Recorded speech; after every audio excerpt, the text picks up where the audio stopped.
Аллилуйя, аллилуйя, аллилуйя.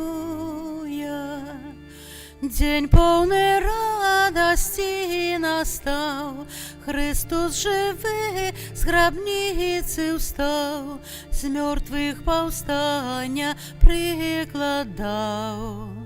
Аллилуйя, аллилуйя, аллилуйя, аллилуйя. Радуємся, живе наш Пан, за наші вини викуп дан, скончився вже неволі стан. Аллилуйя. У ім'я Отця і Сина і Духа Святого. Амен. Пан з вами. І з Духом Твоїм. Сегодня означаем другую великодную неделю, альбо неделю Божьей милосердности. В Божьем Слове мы сегодня чуем про святого апостола Тамаша, якого называют неверным. Чуем гэтые словы, калі ён вызнае свою веру у змёртвых паўстаннях Христа, кажучы аб таких сапраўды блізкіх адносінах з Христом, аб сваёй моцнай веры. Гэтую святую імшу ахвярую за парафіян.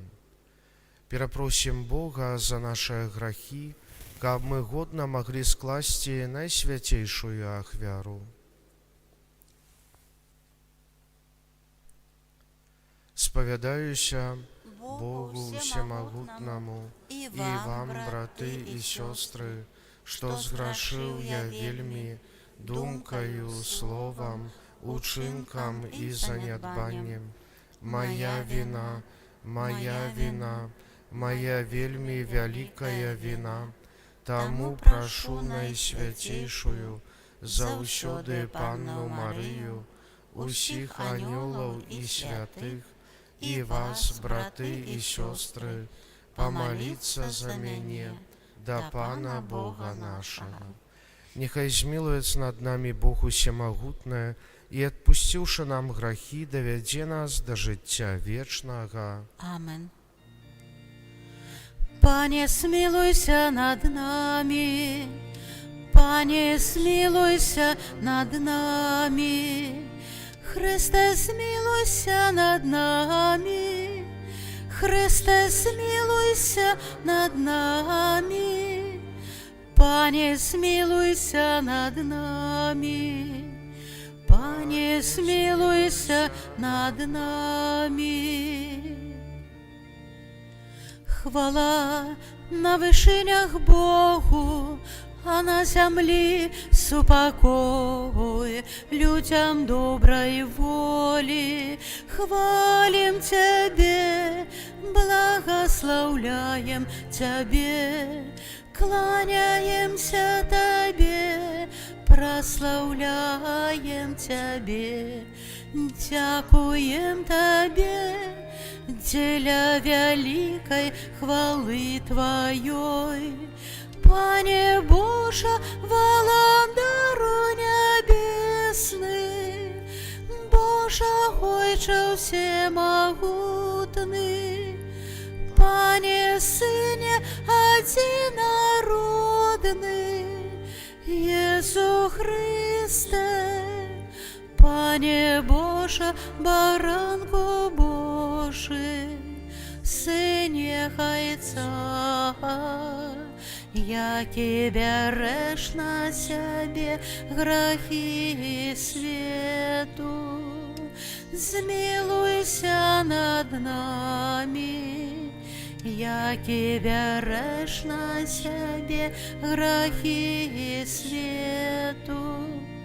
Прими моление наше, який сидиш праворуч Отца, змилуйся над нами, бо тільки Ти святий, тільки Ти наш Пан, тільки Ти найвищий, Єсу Христе, с Духом Святым о хвале Бога Отца. Амен. Молимся. Боже, бясконца милосердны, Ты пра штогадовае святкаванне Вялікай ночы ажыўляеш веру Твайго народа.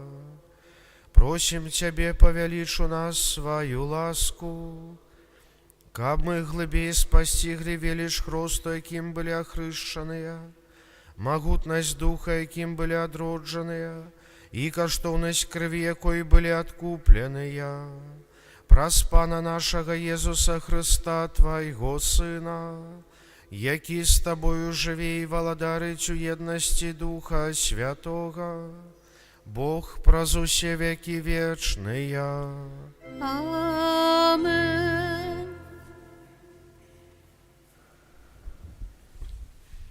Читання книги «Дзеяў апостолаў». Руками апостолаў было учынена ў народзе шмат цудаў і знакаў. Усе разам сыходзіліся на ганак Саламона, і ніхто з астатніх не асмельваўся далучацца да іх, а народ узвялічваў іх.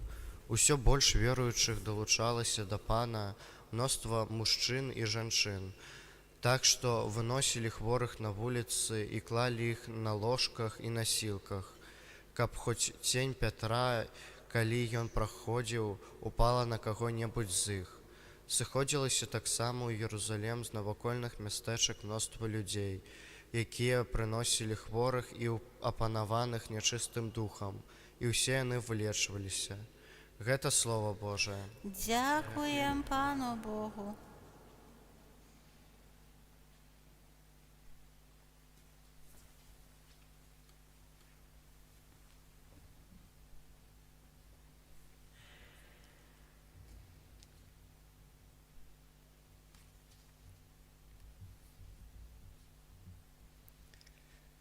Хвалите Пана, бо навеки милосердность Ягоная.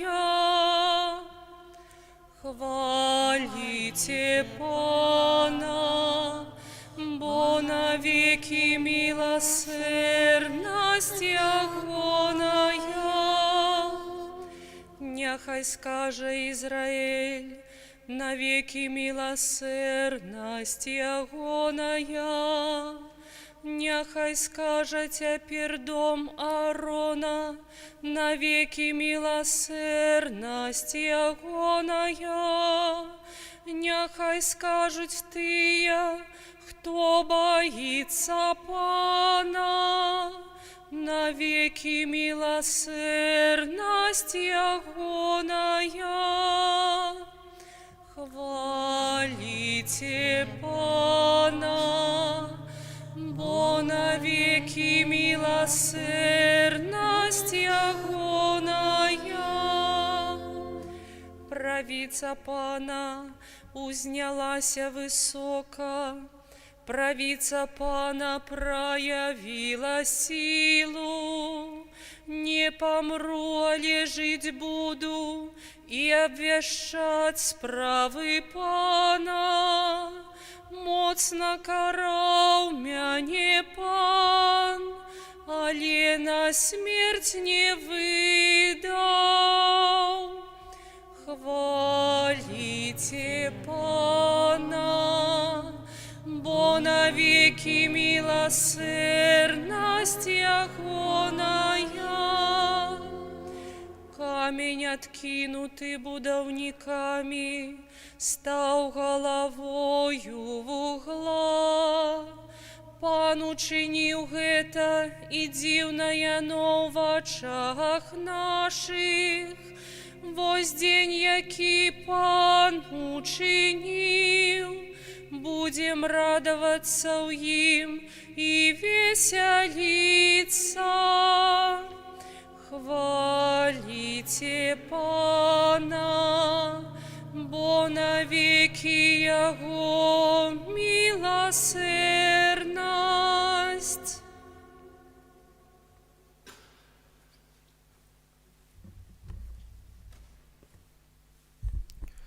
Читанне кнігі Апакаліпсіса святога Яна. Я, Ян, брат ваш і саўдзельнік ва ўціску, у валадарстве і ў цярпенні Езуса, быў на востраве, званым Патмас, дзеля Божага слова і дзеля сведчання пра Езуса.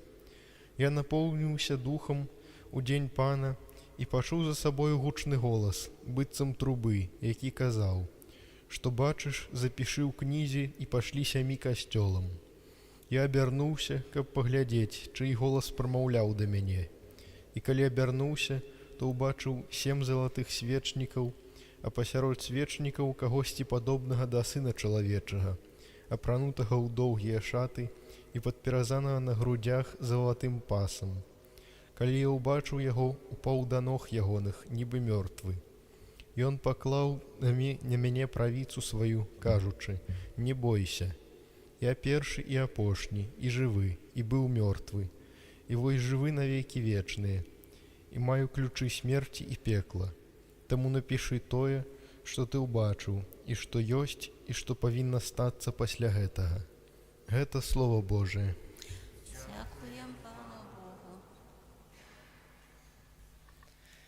Аллилуйя, аллилуйя, аллилуйя, аллилуйя, аллилуйя, аллилуйя. Ты поверив, Тамаш, тому, що бачив мене, каже Пан. Щасливі тие, хто не бачив, а повірив. Аллилуйя, аллилуйя,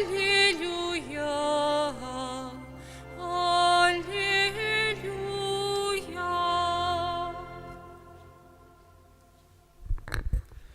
Пан з вами.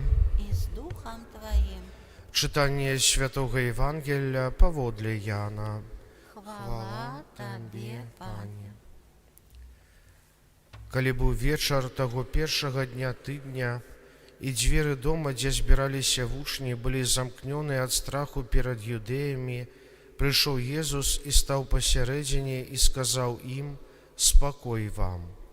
І, сказаўшы гэта, паказаў ім рукі і бок. Узрадаваліся вучні, убачыўшы Пана. Тады Езус зноў сказаў ім: «Спакой вам. Як паслаў мяне Ацец, так і я пасылаю вас».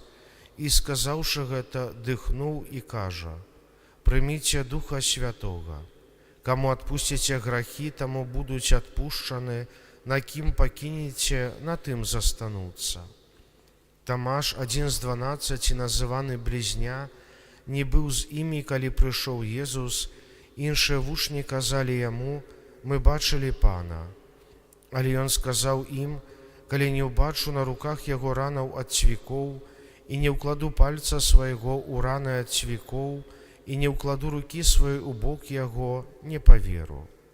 І праз 8 дзён зноў былі ў доме вучні ягоныя, і Тамаш з імі.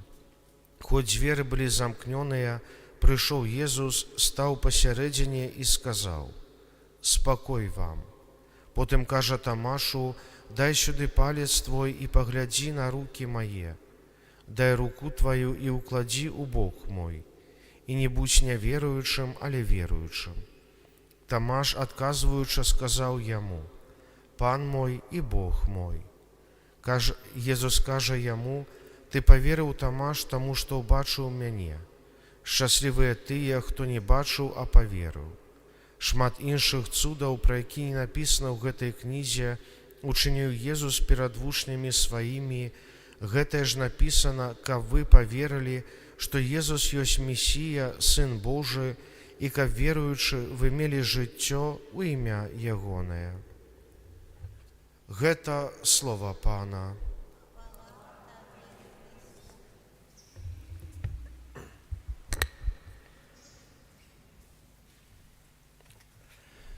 Здаецца, усяго тыдзень прайшоў з таго, як мы святкавалі Вялікдзень, Але за гэты час вельмі шмат усяго адбылося.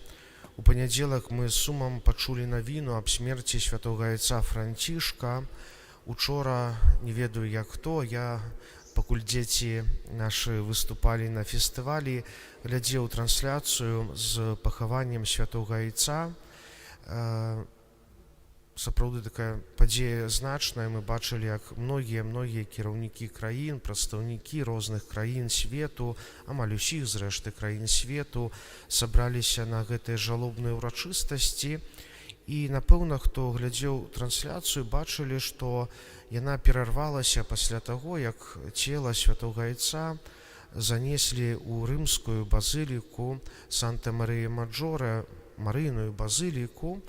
Калі ўжо прынеслі да месца пахавання, то трансляцыя перарвалася.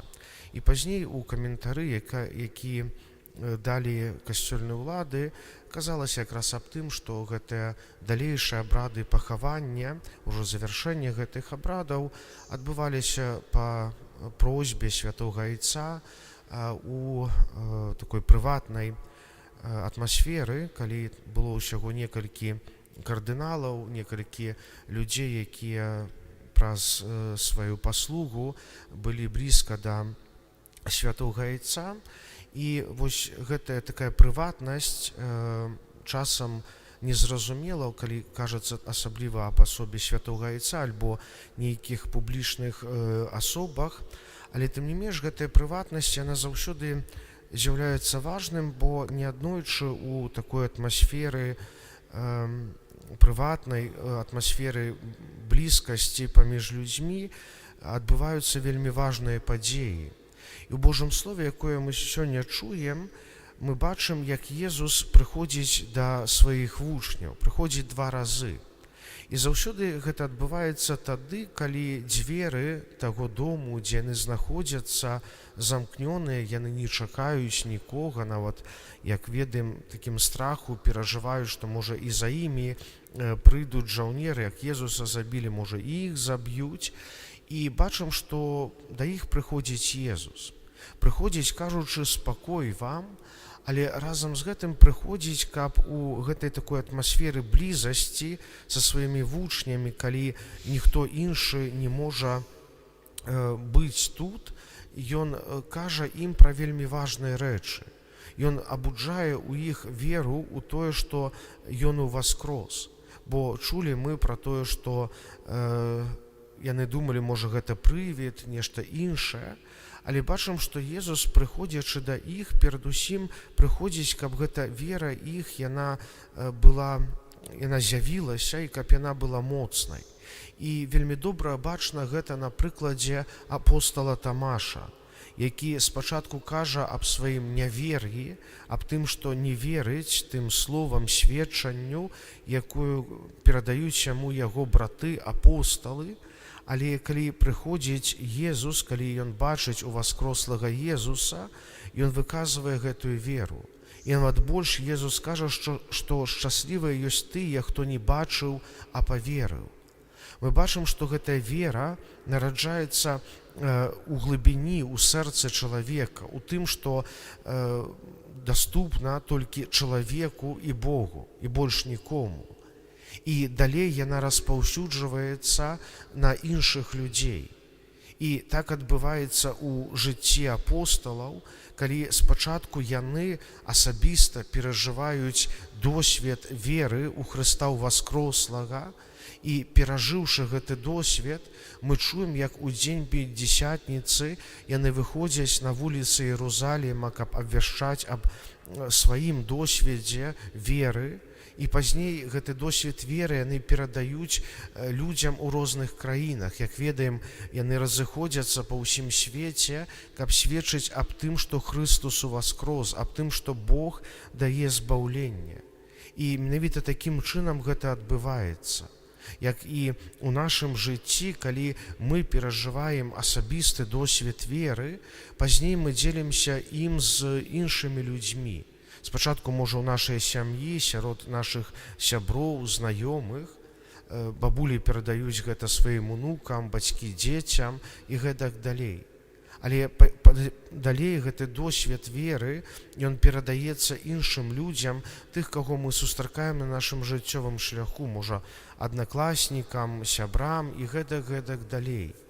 І сённяшняе Божае Слово якраз заахвочвае нас да таго, каб гэтыя нашы асабістыя, прыватныя перажыванні, яны далей распаўсюджвались сярод тых, каго мы сустракаем. Каб наш досвед веры не замыкаўся толькі недзе глыбока ў нас, але каб ён таксама распаўсюджваўся на тых людзей, якія ёсць побач з намі. Амен. Пане Боже. Вызнаем нашу веру. Веру ў адзінага Бога,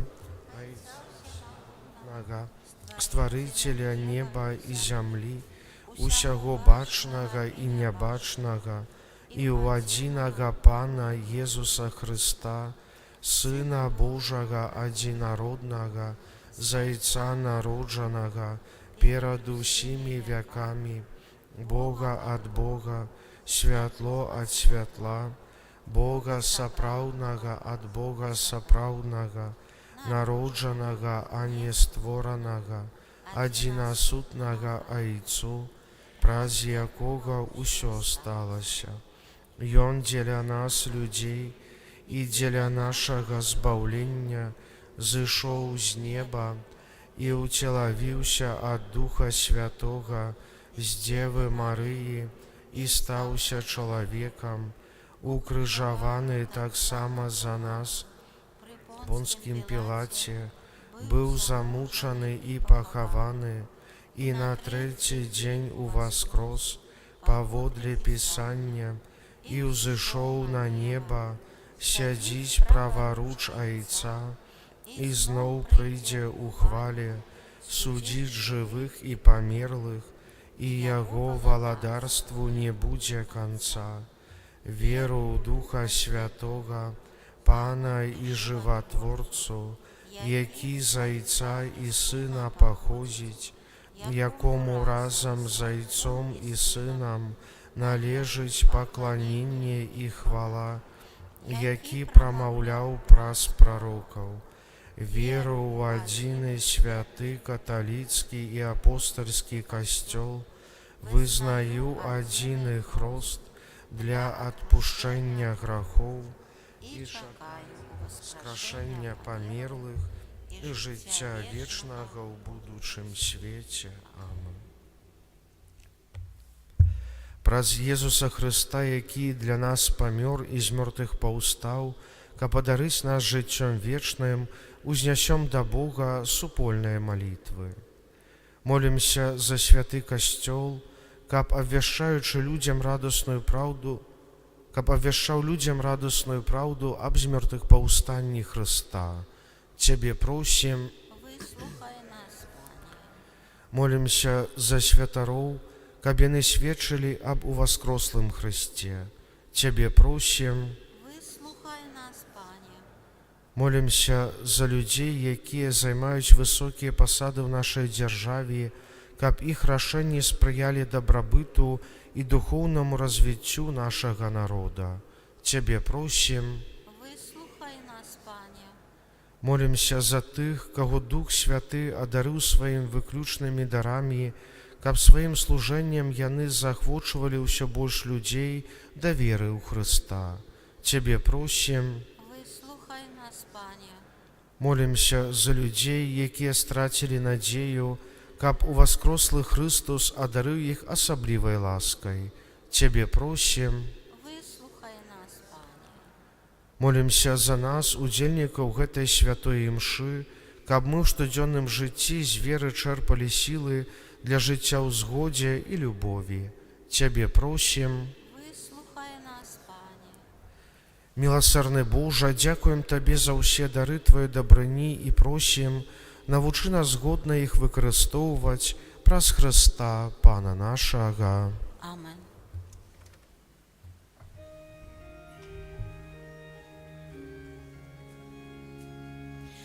Прославляймо Збаўцу Пана, знішчыў смерць ён і шатана. Алелюя, алелюя. Сёння смуток мели, все створения сим терпели. Аллилуйя, аллилуйя. Христос сёння встал с померлых, радость людям дал неизмерну. Аллилуйя, аллилуйя. Это свято месяц солнца заяснели нам без конца. Аллилуйя, аллилуйя. Молитесь, браты и сестры, как мою и вашу ахвяру принял Бог Отец Всемогутный. Нехай Пан Бог ахвяру з рук Твоих на прославление и хвалу имя Имя Своего. Своего, от Отца на корысть нам. И всему Христу. Милостивый Отче, прими дары Твоего народа, учини, каб усе, хто праз визнання віри і хрост атрымаў новае жыццё, дасягнули вечнага шчасця праз Христа Пана нашага. Амен. Пан з вами, И с Духом Твоим, угору серце, да Пана. подякуем Пану Богу нашому. Годно гэта и справедливо. Сапраўды, годна гэта і справядліва, слушна і збавенна, каб мы Цябе, Пане, заўсёды славілі, асабліва ў гэты дзень больш урачыста вяшчалі Тваю хвалу, калі Христус быў ахвяраваны як нашая Пасха. Бо Ён сапраўднае ягнё, Ён узяў грахі свету і сваёй смерцю перамог нашую смерць, вярнуўшы нам жыццё праз сваё з мёртвых паўстанне. Таму адкупленае чалавецтва ва ўсім свеце радуецца ў васкрасенню Хрыста, а хоры анёлаў разам з усімі святымі спяваюць Табе гімн хвалы, няспынна ўсклікаючы. Святы, святы, святы, Пан Бог усемогутный, небо и земля, полные хвалы Твоей. Госанна на вышинях, благословленный той, кто приходит у имя Пана. Госанна на вышинях. Сапраўды, Божа, Ты святы, і справядліва хваліць Цябе ўсё Тваё стварэнне, бо праз Сына Твайго, Пана нашага Езуса Хрыста, дзейсною моцаю Духа Святога, Ты ўсё ажыўляеш і асвячаеш, і няспынна збіраеш народ свой, каб ад усходу сонца і да захаду складаў імені Твайму чыстую ахвяру. Таму ў еднасці з усім касцёлам у найсвяцейшы дзень з мёртвых паўстання Пана нашага Езуса Хрыста, праз якога пакорна молім Цябе, Пане. Асвяці моцаю Духа Твайго гэтыя дары, якія мы прынеслі Табе на ахвяру, каб сталіся яны целам і крывёю Сына Твайго, нашага Пана Езуса Хрыста, які нам наказаў здзяйсняць гэтую таямніцу. Бо Ён у тую ноч, калі быў выдадзены, узяў хлеб і падзяку Табе складаючы, благаславіў, ламаў і раздаваў сваім вучням, кажучы: «Бярыце і ешце з гэтага ўсе, бо гэта ёсць цела маё, якое за вас будзе выдана».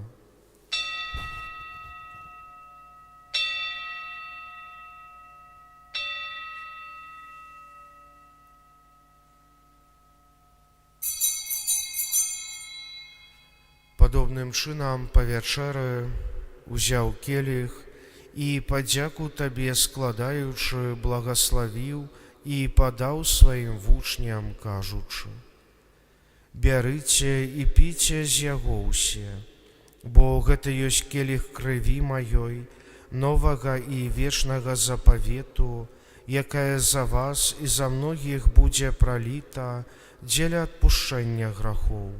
Гэта чыніце на маю памяць».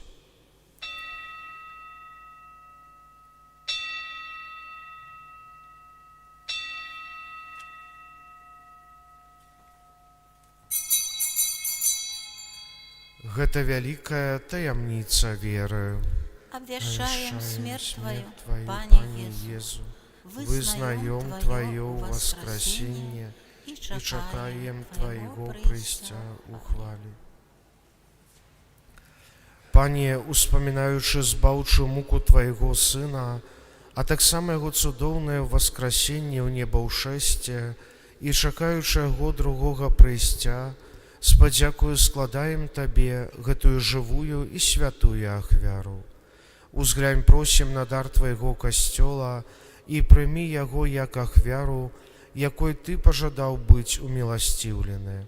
Дазволь, каб мы, узмоцнае целам і крывёю Твайго Сына, напоўненыя Духам Яго святым, сталі адным целам і адным Духам у Хрысце.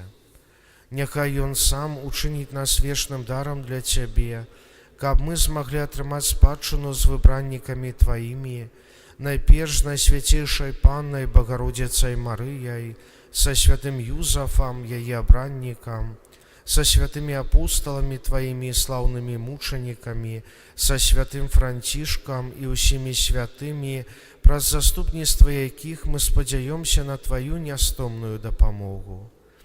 Просім Цябе, Пане, няхай гэтая ахвяра нашага паяднання прынясе ўсяму свету супакой і збаўлення.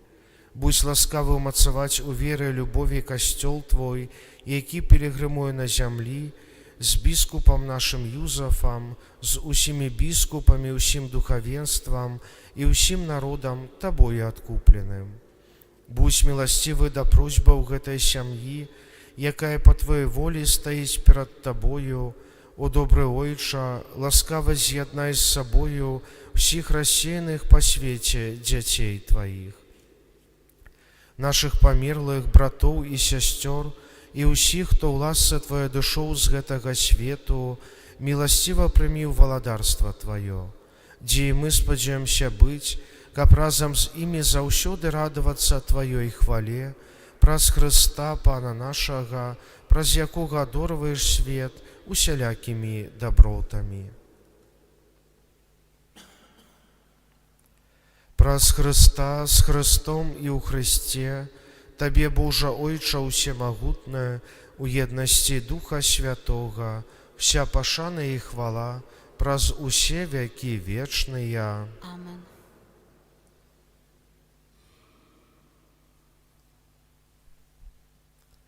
Называемся дзецьмі Божымі і імі з'яўляемся, таму асмеліваемся казаць: Ойче наш, который есть у небе, святися имя Твое, приди владарство Твое, будь воля Твоя, як у небе, так и на земле.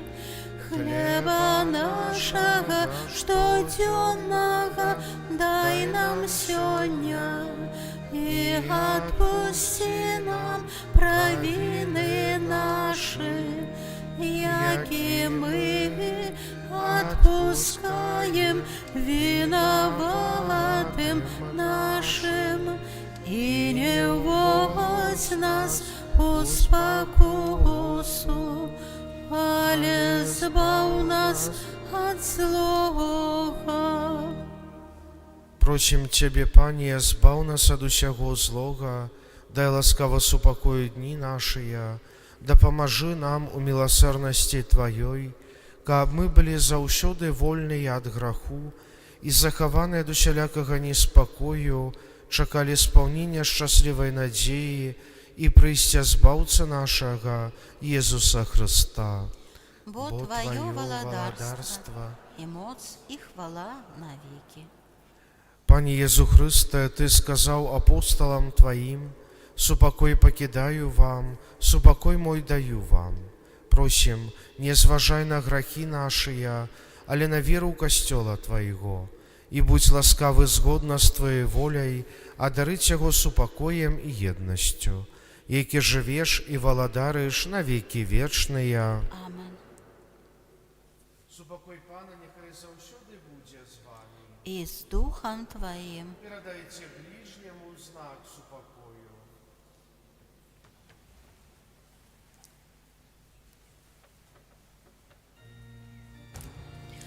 Баранку Боже, який береш на себе грехи світу, змилуйся над нами. Баранку Боже, який береш на себе грехи світу, змилуйся над нами. Баранку Боже, який береш на себе грехи світу, одари нас супокоєм.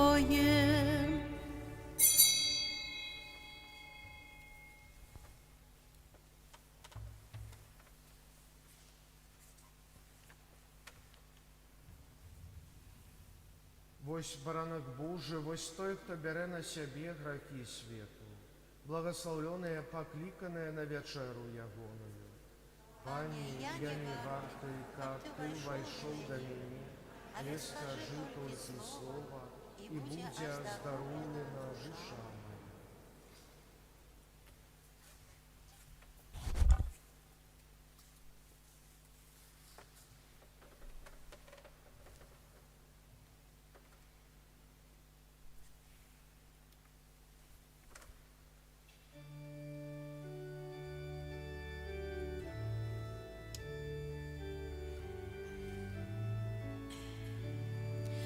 Иисус, Збавца, воскрес, аллилуйя.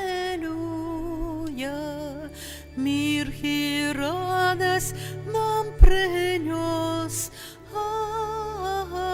аллилуйя. И Он о славе и красе,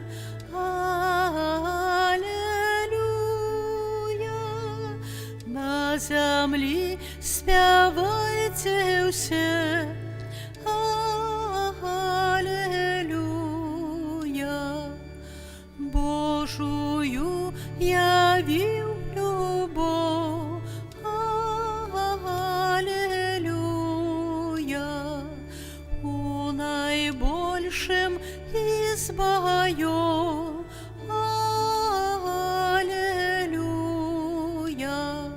смерти владу и Он скрушил, аллилуйя. Рай небесный нам открыл, аллилуйя. Смертью смерть Он завоевал,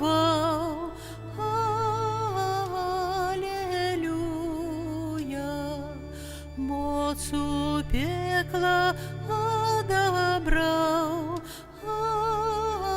аллилуйя. Нас Христос научает жить, аллилуйя. Смерть земная не страшить,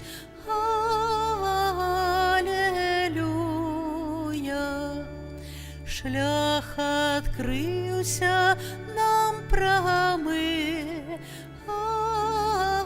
аллилуйя. Где Христос, там будем мы, аллилуйя. Кто с Христом тут на земле, аллилуйя.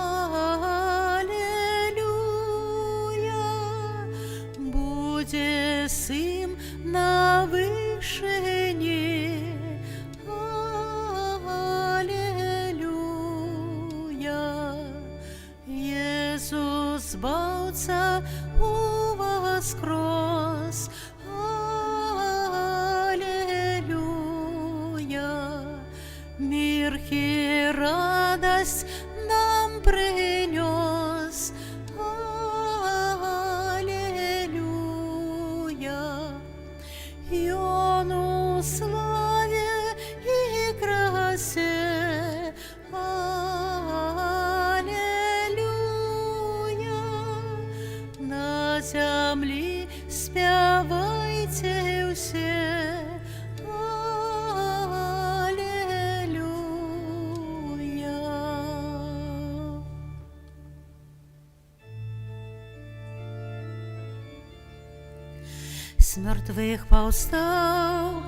С мертвых повстал, Збавитель наш. Аллилуйя, аллилуйя, аллилуйя, аллилуйя, аллилуйя. С мертвых повстал, Збавитель наш. Аллилуйя, аллилуйя, аллилуйя, аллилуйя, аллилуйя. С мертвых повстал, Збавитель наш. Аллилуйя, аллилуйя, аллилуйя, аллилуйя, аллилуйя.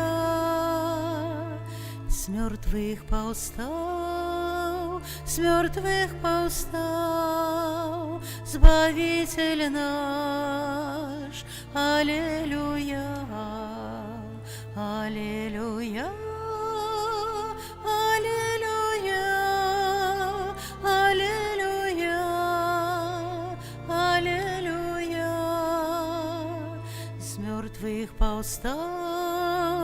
С мертвых повстал, Збавитель наш.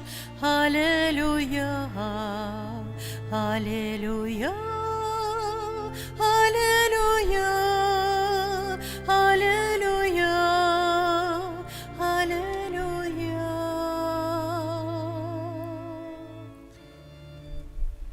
Молимся.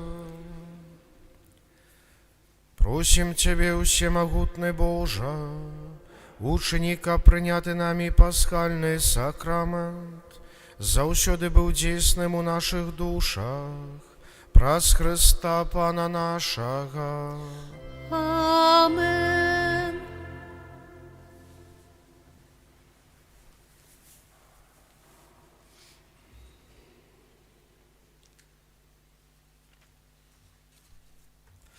Аб'явы на гэты тыдзень, можа, кот наш парафіяльны прыйшоў тоже ў касцёл, ён любіць тут пахадзіць. Аб'явы на гэты тыдзень, можа, пачну трошкі з непарафіяльных аб'яў. Як ведаем, памёр святы отец Францішак, учора адбылося пахаванне, як сёння ўжо ўзгадываў. І цяпер такі час, калі няма папы, выбары, канклаў пачнецца не раней, чым у наступную нядзелю. Там згодна з гэтымі прадпісаннямі, інструкцыяй, не раней, чым 15 дзён пасля смерці святога Айца. І ў гэты час вельмі важна, каб мы, вернікі, ва ўсім свеце маліліся аб дарах Духа Святога для кардыналаў-выбаршчыкаў, бо заўсёды гэта справа не людская, больш справа Божая. І з нашага боку важна якраз гэтая малітва, бо касцёл гэта вельмі шмат людзей, там больш за 1,3 мільярда каталікоў ва ўсім свеце, вельмі розных людзей. на прыкладзе нават парафіі можна бачыць, наколькі мы розныя, бо дзеці, моладзь, яны па аднаму, можа, разумеюць нейкія справы ў жыцці парафіі, старэйшае пакаленне інакш, і каб гэта ўсё дзейнічала, сапраўды неабходна тое, каб Дух Святы дапамагаў нам у гэтай справе, дапамагаў перадусім Святому Айцу у кіраванні касцёлам, таму заахвочваю да гэтай малітвы. Таксама дзякую нашай моладзі, якія падрыхтавалі дзяцей да ўчарашняга выступлення. Мы ездзілі з нашымі дзецьмі, падлеткамі у Мінск, у хрысціянскі сацыяльны цэнтр, дзе такі быў фестываль велікодных песень, песень праслаўлення. Вельмі добра нашыя дзеці, моладзь выступілі, хоць не маюць многія з іх такой адукацыі музычнай, але вельмі добра выступілі, таму вялікі дзякуй усім, хто спрычыніўся да гэтай справы. Дзякуй таксама ўсім, хто дапамагаў у археалагічных раскопках, якія праводзілі ва ўторак і ў сераду каля нашага касцёла.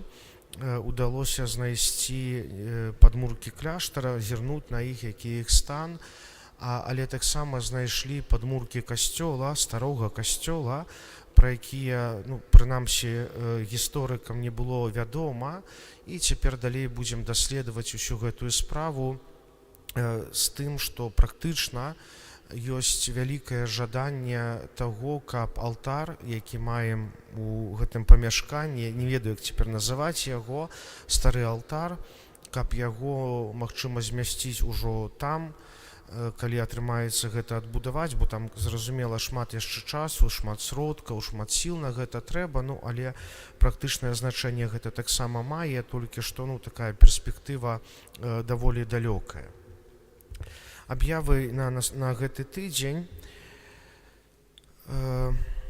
Панядзелак, святая імша ў 18 гадзін. Запрашаю ў панядзелак у 10 гадзін раніцай жыхароў вуліц Камсамольская, Новая і Чырвоная плошча, каб прыйсці прыбраць у касцёле. Аўторак, святая імша ў 18 гадзін, свята святой Кацярыны Сіенскай, панны і доктара касцёла. Серада, святая імша ў 18 гадзін. Чацвер, 1 мая, распачынаем маёвыя набажэнствы, якія заўсёды ёсць у маі. Святая імша будзе ў 12 гадзін, бо традыцыйна 1 мая прыязджаюць да нас прадстаўнікі розных касцёльных супольнасцяў, каб тут разам маліцца, таму імша ў 12 гадзін, яе ўзначаліць біскуп Юрый Касабуцкі. Пятніца 2 мая, першая пятніца месяца, ўспамін святога Атаназія, біскупа і доктара касцёла. Як звычайна, святая імша складковая за памерлых. Субота 3 мая, святая імша ў 12 гадзін, свята святых Філіпа і Якуба апосталаў. Наступная нядзеля, святыя імшы ў 10 і ў 12 гадзін. Пасля святой імшы о 12 гадзіне заканчэння катэхетычнага года ў нашай парафіі будзе такая невялічкая праграма для дзяцей, якія удзельнічаюць у катэхезе, таксама для іншых дзяцей, асабліва малодшых, якія яшчэ не дараслі да школы, можа, яшчэ не ходзяць на катэхезу, але таксама запрашаем пасля святой імшы о 12 гадзіне. Прыміце Божае благаслаўленне.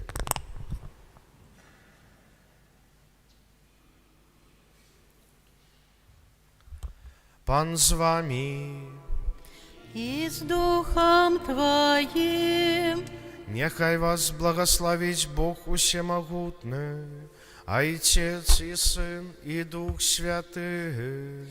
Амен. Идите в спокое Христа. Аллилуйя. Аллилуйя. Дякуем Пану Богу. Аллилуйя. Аллилуйя.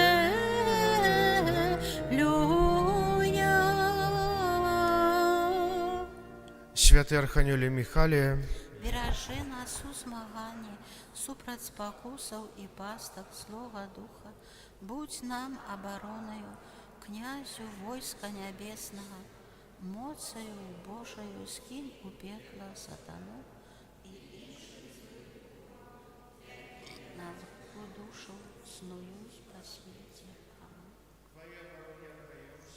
Святая Богородица, у наших потребах не получай моления наших, и от усялякой злой пригоды выбавляй нас завсёды, Панна хвалебная и благословленная, о Пане наша, опекунка наша, сутешальница наша, Ты заступница наша, Сыном Своим нас поеднай, Сыну Своему нас доручай, Сыну Своему нас.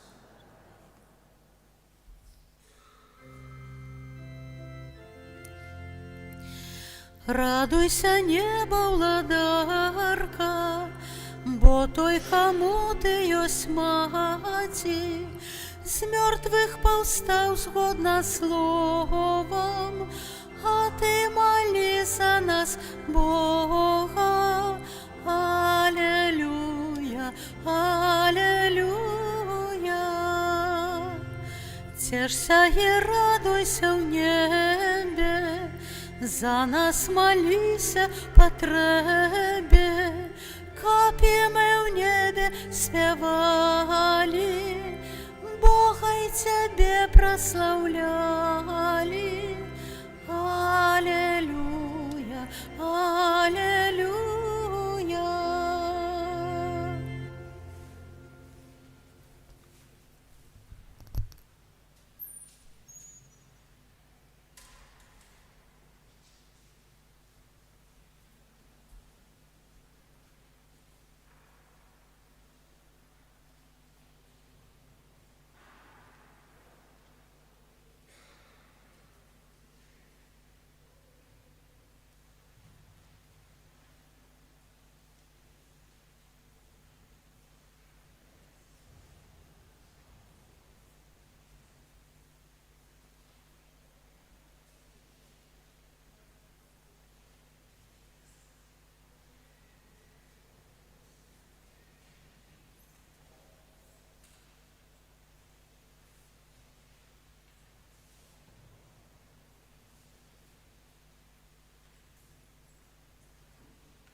Во имя Отца и Сына и Духа Святого. Амин.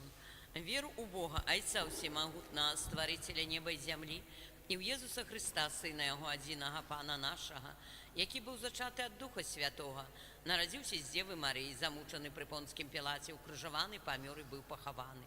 Зійшов до тхлання, третього дня воскрес, узійшов на небо, сидить праворуч Бога Отця Всемогутного, оттуль прийде у хвалі судить живих і померлих.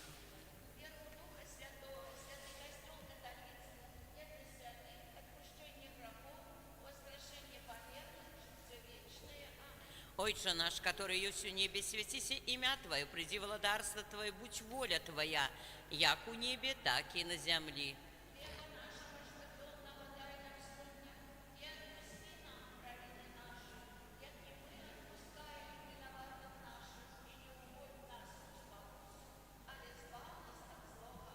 Вітай, Марія, повная ласки, Пан с Тобою, благословленная Ты между женщинами, и благословленный плод лона Твоего, Иисус.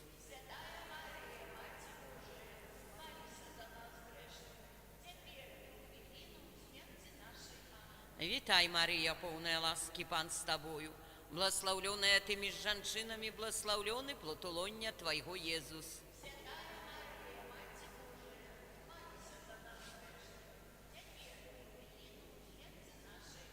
Вітай, Марія, повная ласки, Пан с Тобою, благословленная Ты между женщинами, и благословленный плод лона Твоего, Иисус.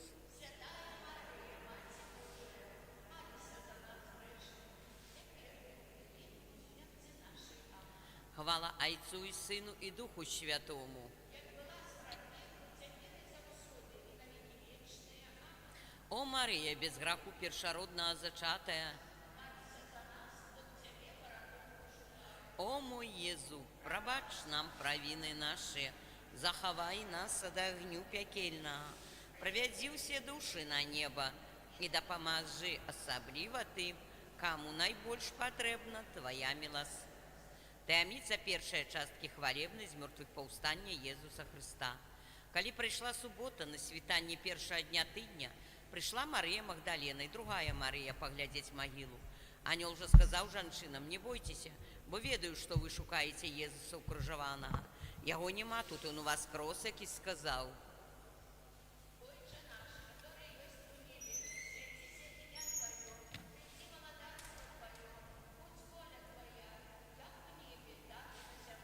хлеба наша щоденного дай нам сьогодні, і отпусти нам провини наші, які ми отпускаем виноватым нашим, і не уводь нас у спокусу, але збав нас от злого. Амин.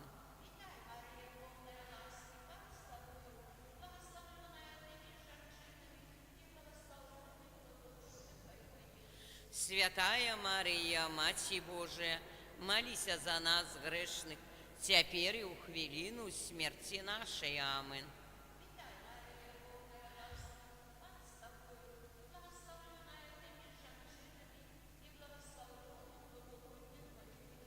Святая Мария, Маті Божия, молися за нас грешных, теперь в хвилину смерти нашей. Амин.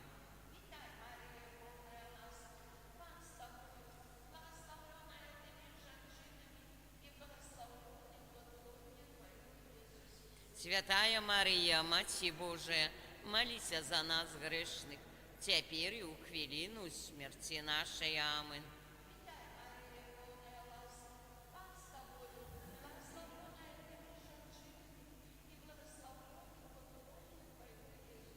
Святая Мария, Маті Божия, молися за нас грешных, теперь и у хвилину смерти нашей. Амин.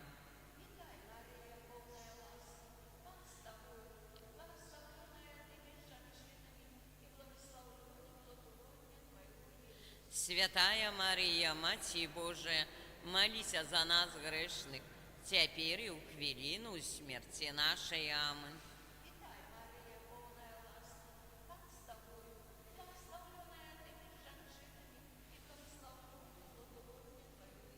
Святая Мария, Маті Божия, молися за нас грешных, теперь и у хвилину смерти нашей. Амин.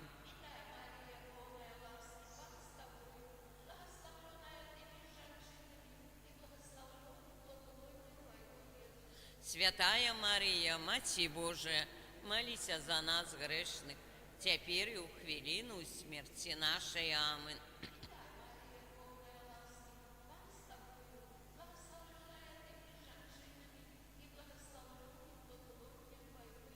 Святая Мария, Матерь Божия, молись за нас грешных, теперь и в хвилину смерти нашей. Аминь.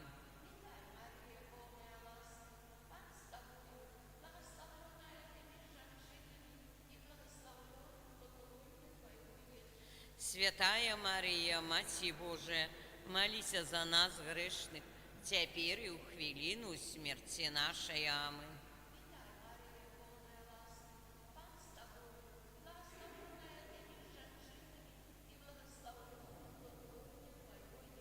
Святая Мария, Матерь Божия, молись за нас грешных, теперь и в хвилину смерти нашей. Аминь.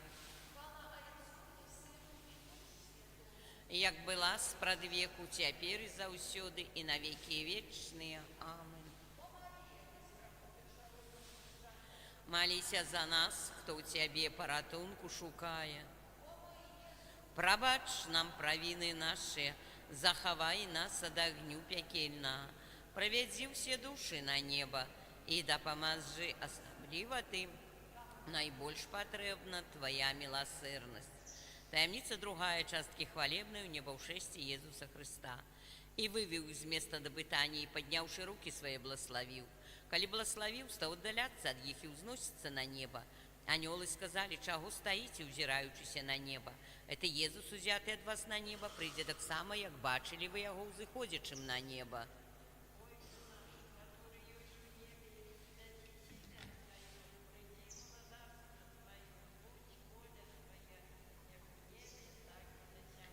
Хлеба наша, штоденно дай нам сегодня, и отпусти нам провины наши, яки мы отпускаем виноватым нашим, и не уводь нас в спокусу, але збав нас от злого. Аминь.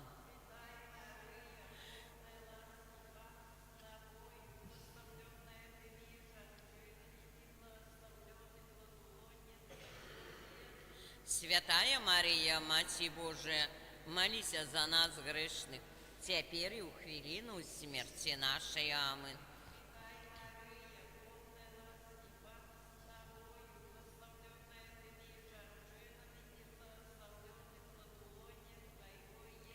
Святая Мария, Матерь Божия, молись за нас грешных, теперь и в хвилину смерти нашей. Аминь.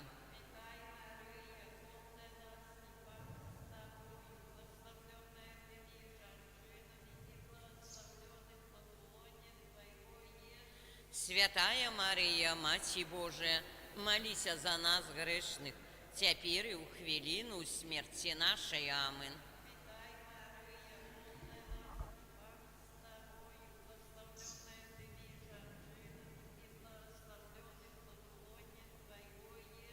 Святая Мария, Матерь Божия, молись за нас грешных, теперь и в хвилину смерти нашей. Аминь.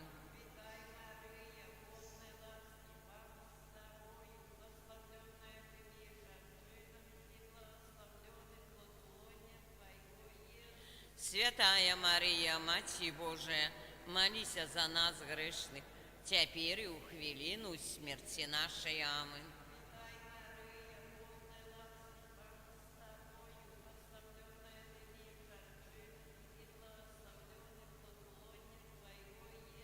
Святая Мария, Матерь Божия, молись за нас грешных, теперь и в хвилину смерти нашей. Аминь.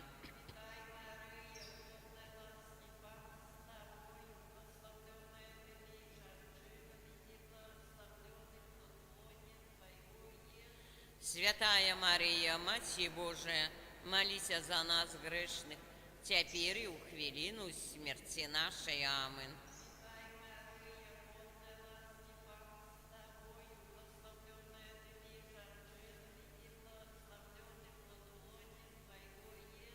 Святая Мария, Матерь Божия, молись за нас грешных, теперь и в хвилину смерти нашей. Аминь.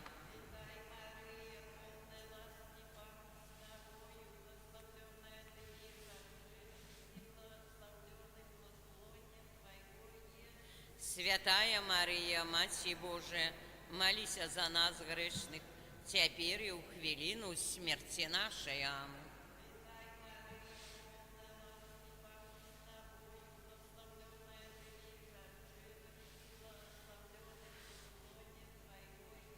Святая Мария, Матерь Божия, молись за нас грешных, теперь и в хвилину смерти нашей. Аминь. Як была спрадвеку, теперь и заўсёды и на веки вечные. Аминь. Молись за нас, кто у тебе порятунку шукая.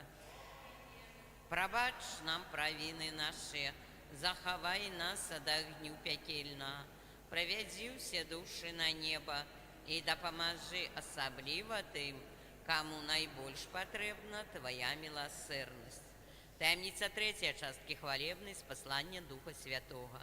И коли кончался день Пятидесятницы, усе были однодушно разом. И знячэўку пачуўся гук з неба, быццам ад наляцеўшага буйнага ветра, и напоўніў увесь дом, дзе яны сядзелі.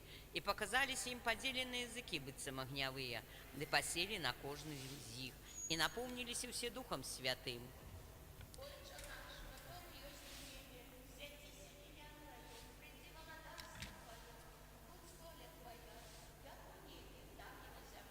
Хлеба наша штодзённага дай нам сёння, и отпусти нам провины наши, яки мы отпускаем виноватым нашим, и не уводь нас у спокусу, але збав нас от злого. Аминь.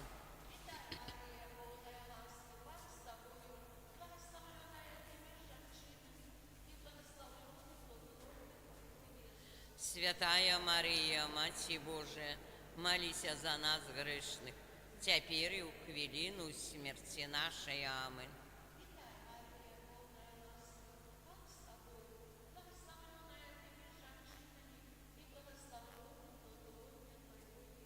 Святая Мария, Матерь Божия, молись за нас грешных, теперь и в хвилину смерти нашей. Аминь.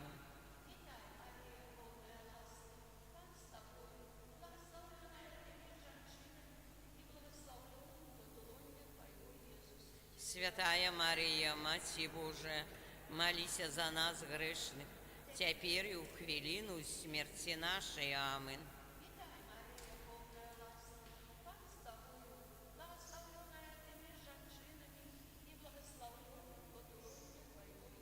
Святая Мария, Матерь Божия, молись за нас грешных, теперь и в хвилину смерти нашей. Аминь.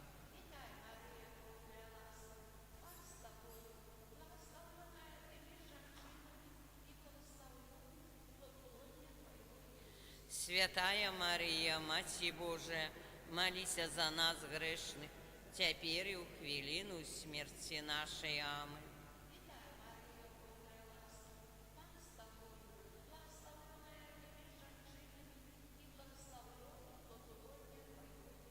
Святая Мария, Матерь Божия, молись за нас грешных, теперь и в хвилину смерти нашей. Аминь.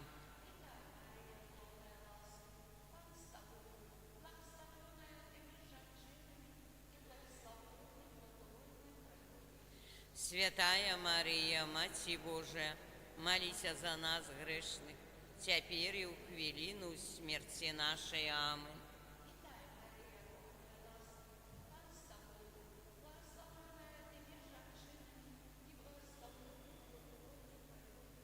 Святая Мария, Матерь Божия, молись за нас грешных, теперь и в хвилину смерти нашей. Аминь.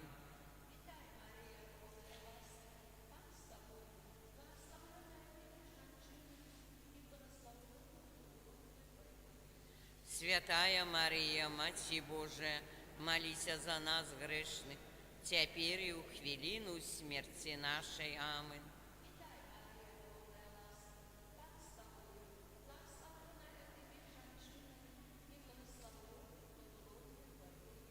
Святая Мария, Матерь Божия, молись за нас грешных, теперь и в хвилину смерти нашей. Аминь. як была спрадвеку, цяпер і заўсёды і на векі вечныя. Амин. Маліся за нас, хто ў Цябе паратунку шукае. Прабач нам правіны нашы, захавай нас ад агню пякельна, правядзі ўсе душы на неба і дапамажы асабліва тым, каму найбольш патрэбна Твая міласць. Таямніца 4 часткі хвалебнай, у неба ўзяццяны свяцейшай Панны Марыі. Бласлаўлёная Ты, дачка, найвышэйшым Богам больш за ўсіх жанчын на зямлі. Няхай адорыць Цябе Бог вечную хвалою і узнагародзіць дабротамі. Бо не пашкадавала Ты жыцця свайго, паступаючы справядліва перад Богом нашым. Весь народ сказаў: няхай так станецца, няхай так станецца. Ойча наш, который ёсць у небе, свяціся імя Тваё, прыйдзі валадарства Тваё, будь воля Твая, як у небе, так і на зямлі.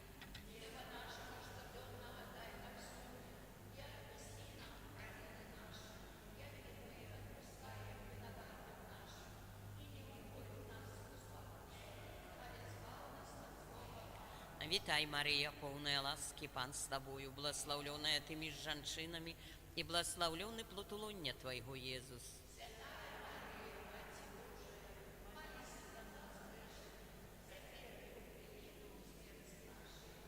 Вітай, Марія, поўная ласкі, Пан з Табою, бласлаўлёная Ты між жанчынамі, і бласлаўлёны плод улоння Твайго, Езус.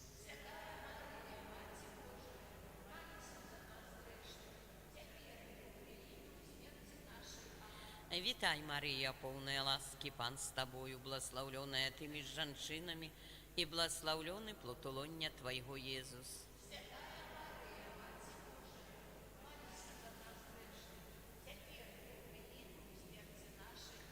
Вітай, Марія, поўная ласкі, Пан з Табою, бласлаўлёная Ты між жанчынамі, і бласлаўлёны плод улоння Твайго, Езус.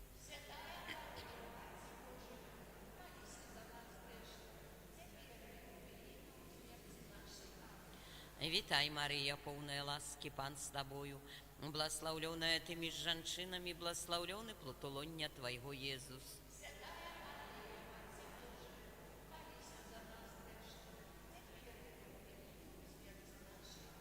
Вітай, Марія, поўная ласкі, Пан з Табою, бласлаўлёная Ты між жанчынамі, бласлаўлёны плод улоння Твайго, Езус.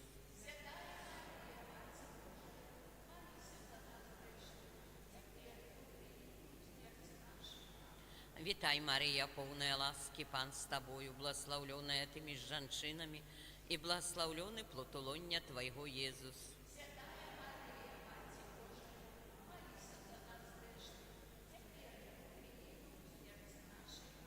Вітай, Марія, поўная ласкі, Пан з Табою, бласлаўлёная Ты між жанчынамі, і бласлаўлёны плод улоння Твайго, Езус.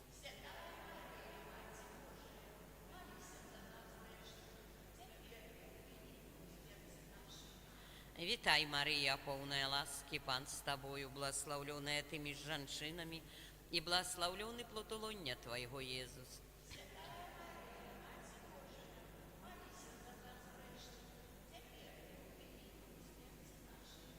Вітай, Марія, поўная ласкі, Пан з Табою, бласлаўлёная Ты між жанчынамі, і бласлаўлёны плод улоння Твайго, Езус.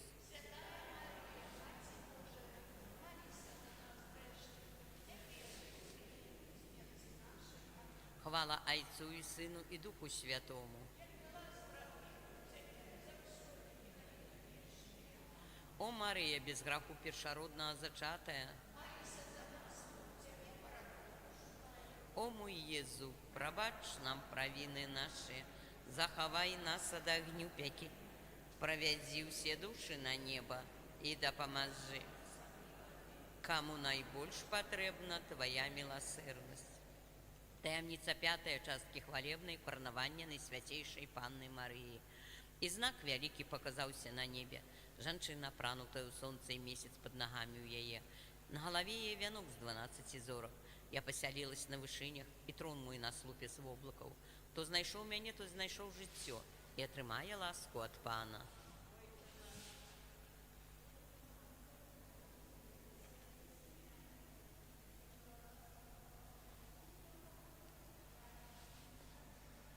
Хлеба наша штодзённага дай нам сёння, и отпусти нам провины наши, яки мы отпускаем виноватым нашим, и не уводь нас у спокусу, але збав нас от злого. Амин.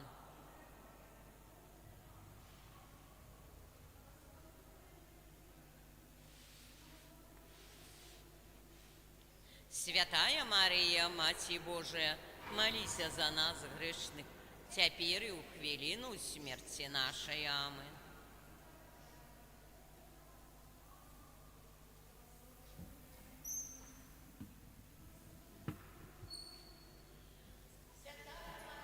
Матерь теперь и у хвилину смерти нашей. Амин.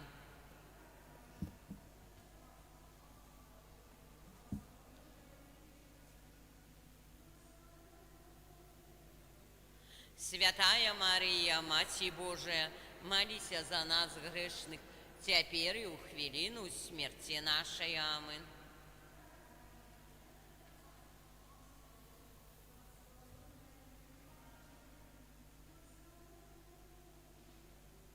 Святая Мария, Матерь Божия, молись за нас грешных, теперь и у хвилину смерти нашей. Амин.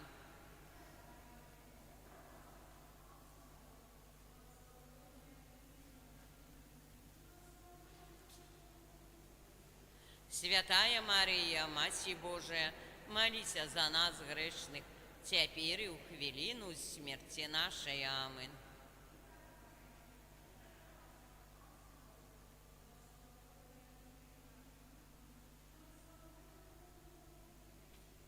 Святая Мария, Матерь Божия, молись за нас грешных, теперь и у хвилину смерти нашей. Амин.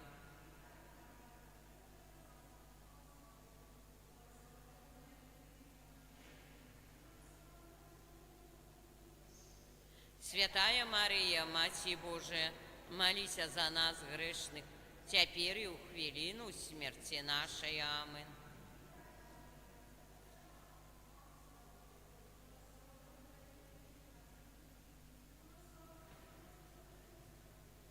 Святая Мария, Матерь Божия, молись за нас грешных, теперь и у хвилину смерти нашей. Амин.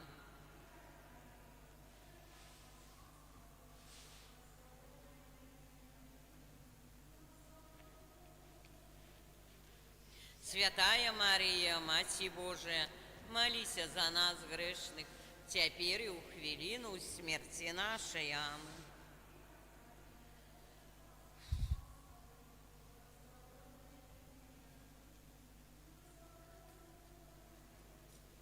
Святая Мария, Матерь Божия, молись за нас грешных, теперь и у хвилину смерти нашей. Амин.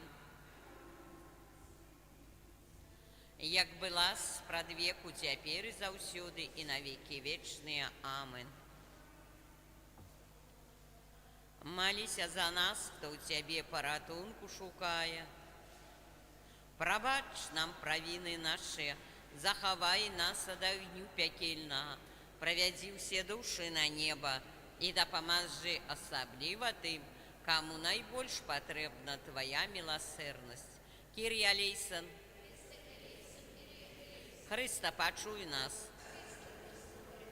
Ойче з неба Божа, Сыне Откупитель свету Божа, Духу Святы Божа, Святая Тройца Один и Божа, Святая Мария, Святая Богородица, Святая Панна над паннами, Мати Христова, Мати Костела, Мати милосердности, Мати ласки Божией, Мати надеи, Мати прочистая, Мати беззаганная, Мати непорушная, Мати невинная, Мати наимилейшая, Мати наицудовнейшая, Мати доброй рады, Мати Створителя, Мати Збавителя, Панна наимудрейшая,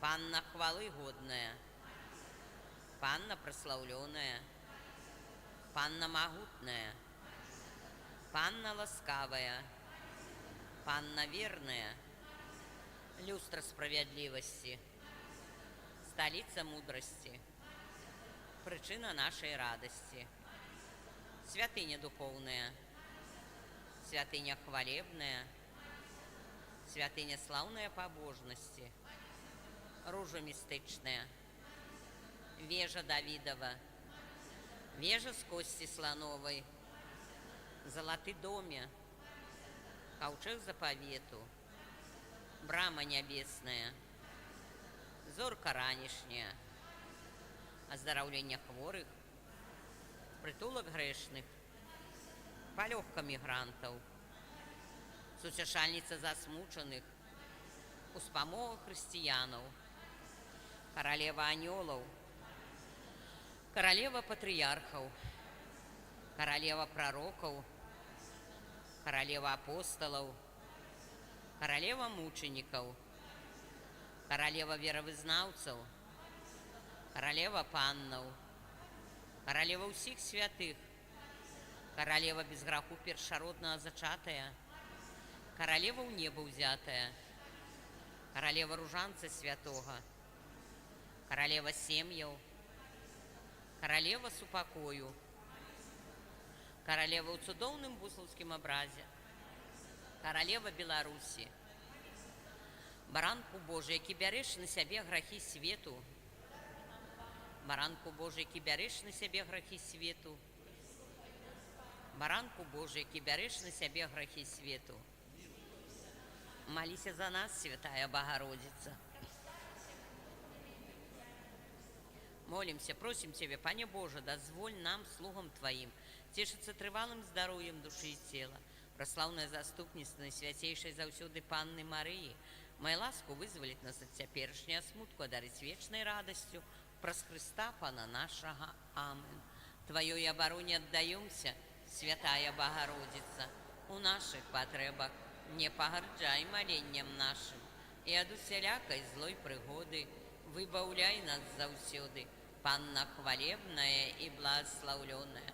О, Пани наша, опекунка наша, сутешальница наша, Ты заступница наша, Сыном Своим нас поеднай, Сыну Своему нас доручай, Сыну Своему нас отдавай. Молитва святого Бернарда. Памятаю, наисвятейшая Панна Мария, что николи не здаралася, каб покинула того, кто до Тебе утекает, Тебе на допомогу клича Твою опеки просить. Этим довером натхненный, до Тебе, о Панна, над паннами и Мати нашей мкнуся, до Тебе приходжу, перед Тобою грешный плачучи стою. О Мати Слова, не погаджай словами нашими, але почуй их ласкаво и выслухай. Амин. У ім'я Отця і Сина і Духа Святого. Амин.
Христос воскрес померлых, смерть смертью звоевал, порвавши путы пекла, життя нам даровал. Порвавши путы пекла, життя нам даровал.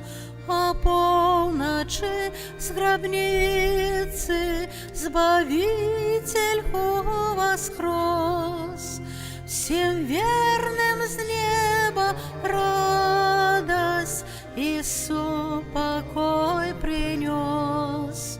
Всем верным с неба радость и покой принес. У ім'я Отця і Сина і Духа Святого. Амен. Пан з вами. И с Духом Твоим. Сёння адзначаем другую великодную нядзелю, альбо нядзелю Божай міласэрнасці. У Божым слове мы чуем, як Езус з'яўляецца сваім вучням, з'яўляецца, каб іх вера умацавалася, каб іх вера таксама нарадзілася і умацавалася. Чуем пра апостола Тамаша, які спачатку выказвае свой недавер да тых спраў, якія чыніць Бог у гісторыі збаўлення, але пазней вельмі так моцна, эмацыянальна, можам нават казаць, вызнае сваю веру. Гэтую святую імшу ахвярую, просячы аб патрэбных Божых ласках і апец Найсвяцейшай Панны Марыі для Ванды Лагутка, якая адзначае юбілей, дзень нараджэння, для Крысціны Палачанскай у дзень нараджэння, для Леанарды Шкадун у дзень нараджэння, просячы аб ласцы здароўя для Віталія, а патрэбных Божых ласках для Вадзіма Паўла, Віталіі, Яўгена, Веранікі, для Вольгі, Аркадія, Матэуша, Сергея, Яўгена, Сергея, аб ласцы здароўя для Марыны, аб ласцы здароўя для Тацяны Івановай. Перапросім Бога за наши грахі, каб мы годна маглі скласці найсвяцейшую ахвяру.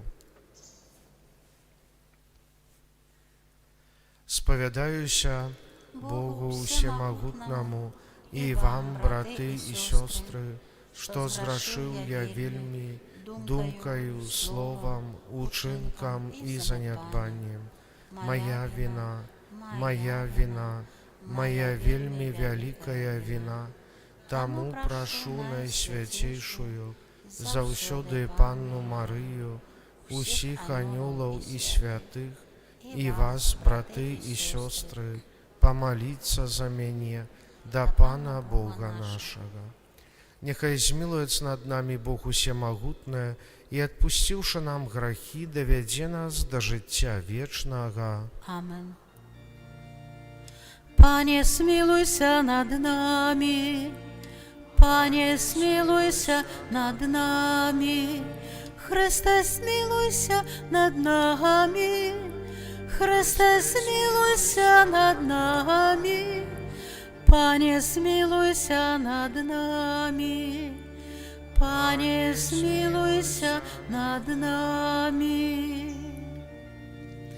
Хвала на вишинях Богу, а на землі супокой людям доброй воли.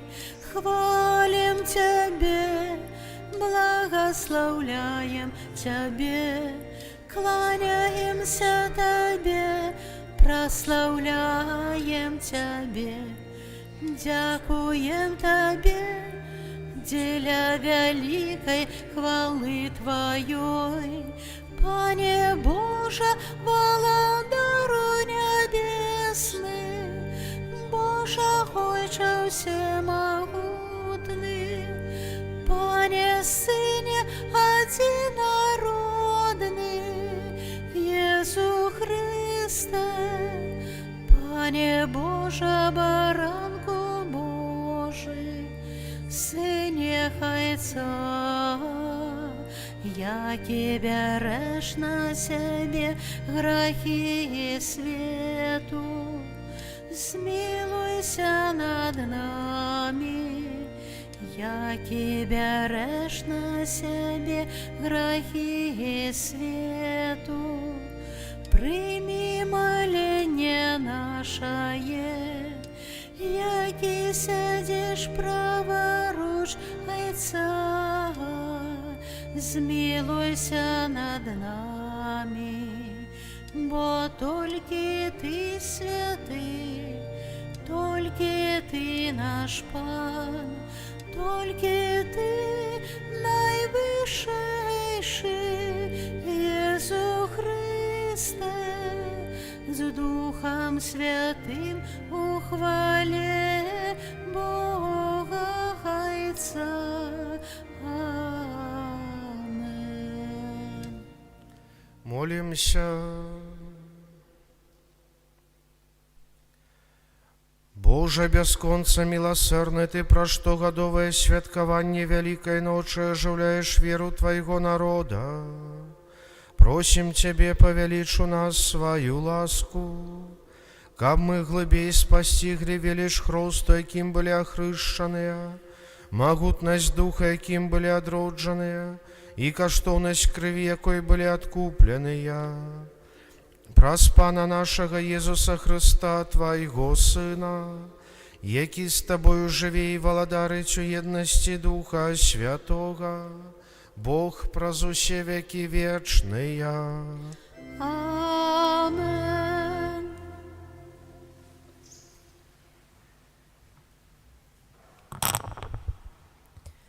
Чытанне кнігі дзеяў апосталаў.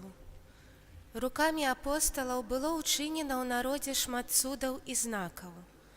Усе разам сыходзіліся на ганак Саламона, і ніхто з астатніх не асмельваўся далучыцца да іх, а народ узвялічваў іх.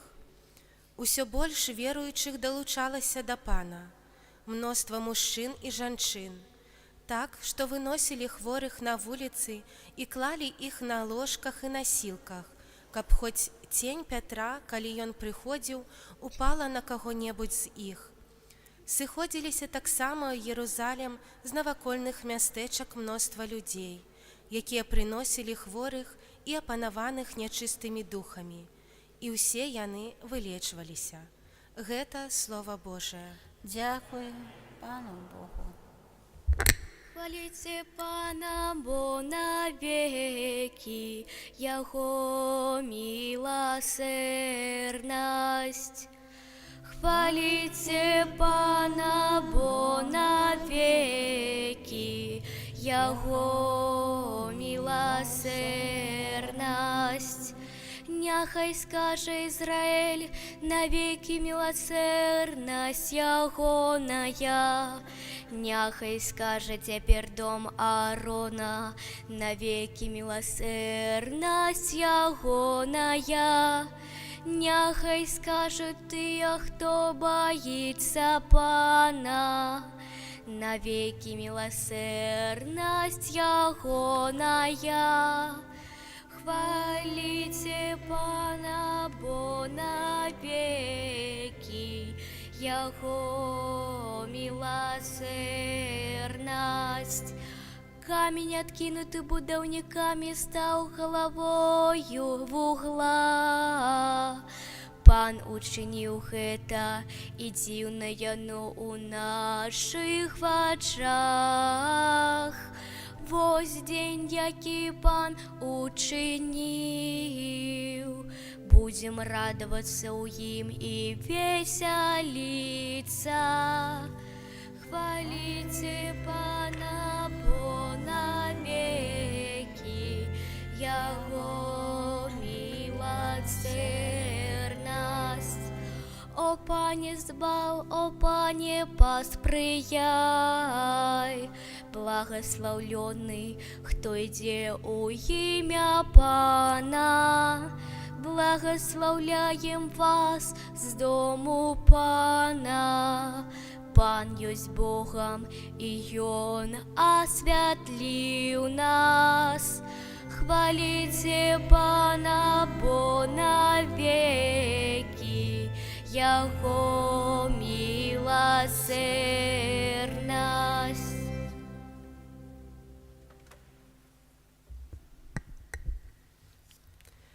Читання книги Апокалипсиса святого Яна. Я, Ян, брат ваш и соудельник в утиску, у валадарстве и у терпении Иисуса, был на острове, званым Патмос, деля Божьего Слова и деля сведчення про Иисуса. Я наповнився духом у день Пана и почув за собою гучний голос, быццам труби, який казав: «Что бачиш, запиши у книзі і пошли сямі костёлам». Я абярнуўся, каб паглядзець, чый голас прамаўляў да мяне. І калі абярнуўся, то ўбачыў 7 залатых свечнікаў, а пасярод свечнікаў кагосьці падобнага да сына чалавечага, апранутага ў доўгія шаты і падпяразанага на грудзях залатым пасам. Калі я ўбачыў яго, упаў да ног ягоных, нібы мёртвы. Ён паклаў на мяне правіцу сваю, кажучы: «Не бойся, я першы і апошні, і жывы, і быў мёртвы, і вось жывы на векі вечныя, і маю ключы смерці і пекла. Таму напішу тое, што ты ўбачыў, і што ёсць, і што павінна стацца пасля гэтага». Гэта Слова Божие. Дякуємо Пану Богу. Аллилуйя, аллилуйя, аллилуйя, аллилуйя, аллилуйя, аллилуйя. Ты поверив, Тамаш, тому, що бачу мяне, кажа паган. Щасливі ті, хто не бачив, а поверив. Аллилуйя, аллилуйя, аллилуйя.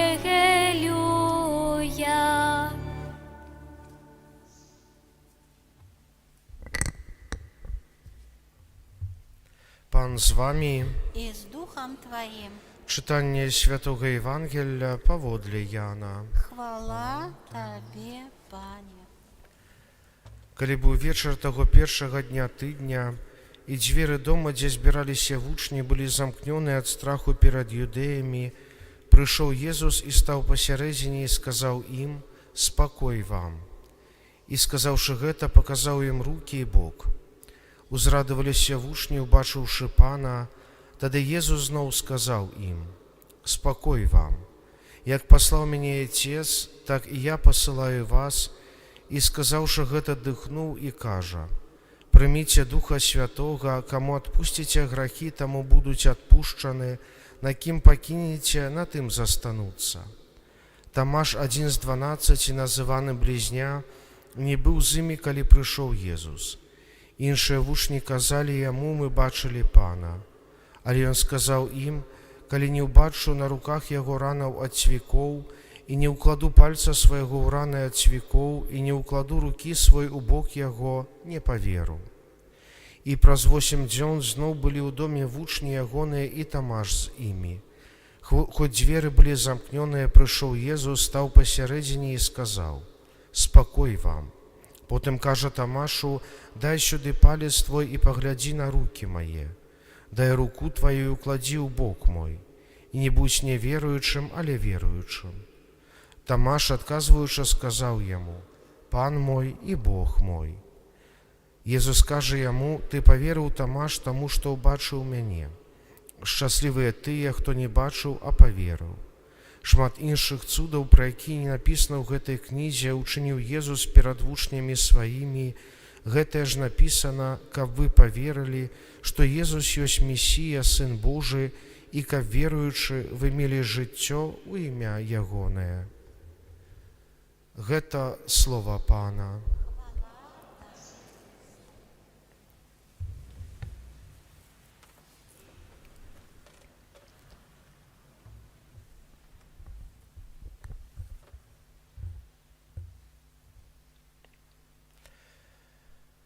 Учора перажывалі мы пахаванне святога Отца Францішка, і Напэўна, хто сачыў за гэтымі жалобнымі ўрачыстасцямі, добра заўважылі, што трансляцыя закончылась на тым, што труну з целам святога Айца прынеслі ў папскую базыліку Санта-Марыя-Маджоре ў Рыме, і як толькі унеслі труну ў гэту базыліку, трансляцыя перарвалася, і зноў мы ўбачылі плошчу перад базылікай святога Пятра. Так сталася, бо звычайна гэтае завяршэнне абрадаў пахавання святога Айца яно носіць прыватны характар, як гэта падкрэслівалі розныя сродкі масавай інфармацыі, перадусім апостальскай сталіцы. І так ёсць, бо хоць і чалавек, святы Айцец, ён больш мае такое публічнае служэнне, але некаторыя справы яны патрабуюць такой прыватнасці. І з гэтай жа прыватнасцю мы сустракаемся ў святым пісанні, асабліва ў гэтыя дні пасля ўваскрасення Хрыста. Мы чуем, што Езус з'яўляецца не адразу ўсім людзям, аб чым кажа той жа апостал Пётр, але з'яўляецца апосталам, калі яны ёсць разам на супольнай малітве. Сёння чуем пра 2 такіх разы ў дзень уваскрасення і праз тыдзень пасля гэтага. І бачым, што гэтая прыватнасць ёсць дзеля таго, каб гэтыя адносіны з Богам, каб гэтая вера, якая паўстае ў апосталаў і ў вучняў, яна нараджалася у такіх асабістых, глыбокіх адносінах з Богам, але пазней развівалася, перадавалася людзям ужо ў публічнай прасторы, калі так можна казаць. І бачым, што гэтыя дні да спаслання Духа Святога апосталы перажываюць сам-насам з Хрыстом. І ўжо толькі ў дзень спаслання Духа Святога яны выходзяць і перадаюць юдэям, і не толькі юдэям, усіх, хто іх слухае, тое, што яны атрымалі у асабістых адносінах з Богам. І для нас гэта якраз паказвае тое, што мы перадусім пакліканы да таго, каб будаваць нашы адносіны з Богам, так прыватнай, можа, атмасферы, але гэта павінна праяўляцца ў публічнай сферы. Таму імкнёмся да таго, каб сапраўды умець той дар, які Бог нам дае, яго перажываць, прымаць, перажываць і таксама перадаваць іншым людзям. Амен. Вызнаем нашу веру, веру ў адзінага Бога, Айца ўсемагутнага, неба і зямлі, усяго бачнага і нябачнага.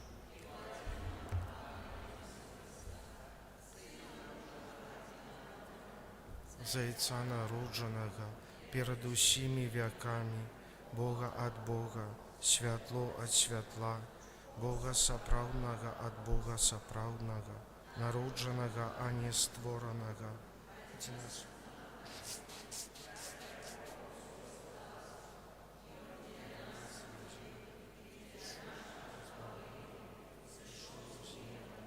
І ўчалавіўся ад Духа Святога, чалавека, укрыжаваны таксама за нас пры Понскім Пілаце, быў замучаны і пахаваны, і на 3-й дзень уваскрос паводле Пісання і ўзышоў на неба, сядзіць праваруч Айца, і зноў прыйдзе ў хвале, судзіць жывых і памерлых, і яго валадарству не будзе канца. Веру ў Духа Святога, Пана і Жыватворцу, які з Айца і Сына паходзіць, якому разам з Айцом і Сынам належыць пакланенне і хвала, які прамаўляў праз прарокаў. Веру ў адзіны святы каталіцкі і апостальскі касцёл, вызнаю адзіны хрост для адпушчэння грахоў і чакаю васкрашэння памерлых і жыцця вечнага ў будучым свеце. праз Иисуса Христа, які для нас памёр і з мёртвых паўстаў, каб падарыць нас жыццём вечным, узнясём да Бога супольныя малітвы.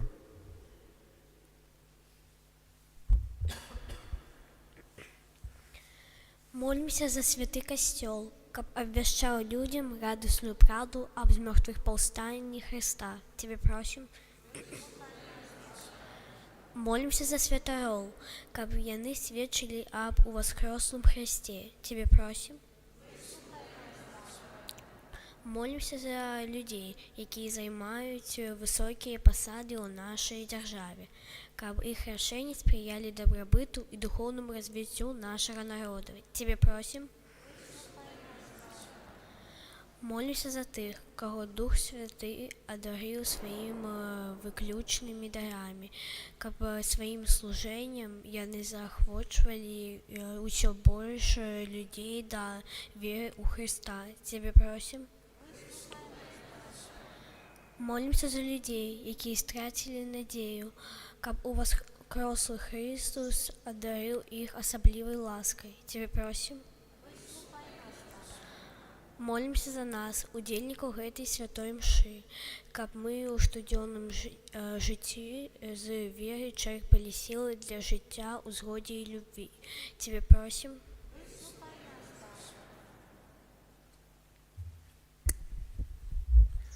Милосердный Боже, дзякуем Табе за ўсе дары Твоей дабрыні і просім, навучы нас згодна іх выкарыстоўваць праз Христа, Пана нашага. Amen.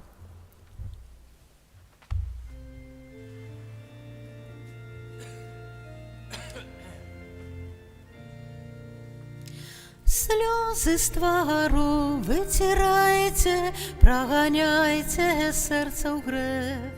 Песни радостно спевайте, хай гучить веселый смех. У воскрес Пан над панами, и Он живе, и Он знову з нами. Аллилуйя, аллилуйя, воскликайте, аллилуйя. У воскрес Пан над панами, и Он живе, и Он знову з нами. Аллилуйя, аллилуйя, воскликайте, аллилуйя. Что ж для Пана стражи зброя, камень перашкоды все. Не стримає злая воля, цуд, що нам життя несе. Знищить Бога, хто старався, надаремно намагався. Аллилуйя, аллилуйя, воскликайте, аллилуйя. Молитесь, браты и сестры, как мою и вашу отверу принял Бог и Отец Всемогутный. Нехай Пан Бог прийме ахвяру з рук Твоїх на на прославлення прославлення і хвалу ім'я Свого, а так само на користь нам і всьому костюлу святому. Милостивуюча прийми дари Твоего народа, учини, каб усе, хто праз визнання віри Христа атрымаў новае жыццё, досягнули вечнага шчасця праз Христа Пана нашага. Амен. Пан з вами, І з Духом Твоїм угору серце, узносим їх до Пана. подякуєм Пану Богу нашому. Годна гэта і справядліва. Сапраўды, годна гэта і справядліва, слушна і збавенна, каб мы Цябе, Пане, заўсёды славілі, а асабліва ў гэты дзень больш урачыста вяшчалі Тваю хвалу, калі Христос быў ахвяраваны як нашая Пасха. Бо Ён сапраўднае ягнё, Ён узяў грахі свету і сваёй смерцю перамог нашую смерць, вярнуўшы нам жыццё праз сваё з мёртвых паўстанне. Таму адкупленае чалавецтва ва ўсім свеце радуюцца ў васкрасенню Хрыста, а хоры анёлаў разам з усімі святымі спяваюць Табе гімн хвалы, няспынна ўсклікаючы. Святы, святы, святы, Пан Бог усемагутны, неба і зямля, поўныя хвалы Тваёй. Гасана на вышынях, благословлены той, хто приходить у ім'я Пана. Гасана на вышынях. Сапраўды, Божа, Ты святы, крыніца ўсялякай святасці. Таму еднасці з усім касцёлам у першы дзень тыдня, калі Езус Христос уваскрос і спаслаў на апосталаў Духа Святога, просім Цябе, усемагутны Божа, асвяці гэтыя дары расою Духа Твайго, каб яны сталіся для нас целам і крывёю нашага Пана Езуса Христа. Ён, калі добравольна выдаў сябе на мукі, узяў хлеб і падзяку Табе складаючы ламаў і раздаваў сваім вучням, кажучы: «Бярыце і ешце з гэтага ўсе, бо гэта ёсць цела маё, якое за вас будзе выдана».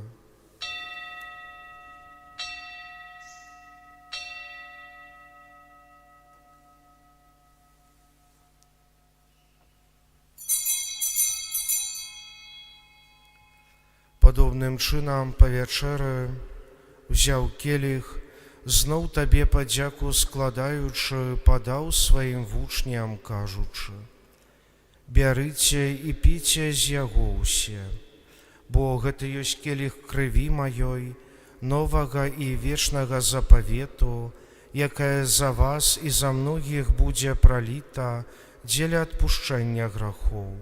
Гэта чыніце на маю памяць».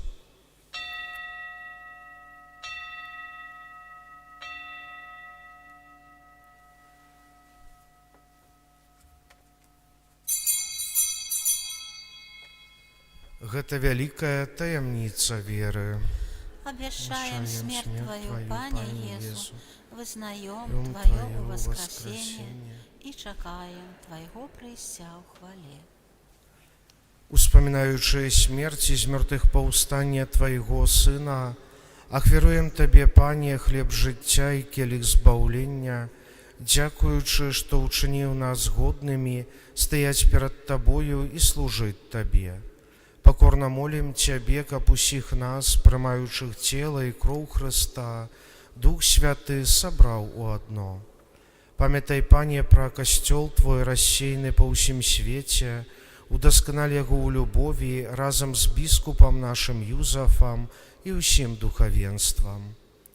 Памятай таксама пра братоў і сясцёр нашых, якія паснулі ў надзеі на ўваскрашэнне, і пра ўсіх, хто ў Твоей ласцы адышоў з гэтага свету, і дазволім убачыць святло аблічча Твайго. Просім Цябе, змілуйся над усімі намі, каб мы заслужылі ўдзел у жыцці вечным, у еднасці з Найсвяцейшай Багародзіцай Паннай Марыяй, са святым Юзафам, яе абраннікам, са святымі апосталамі і ўсімі святымі, якія спрадвеку падабаліся Табе, каб з імі мы хвалілі і праслаўлялі Цябе праз Сына Твайго, Езуса Хрыста.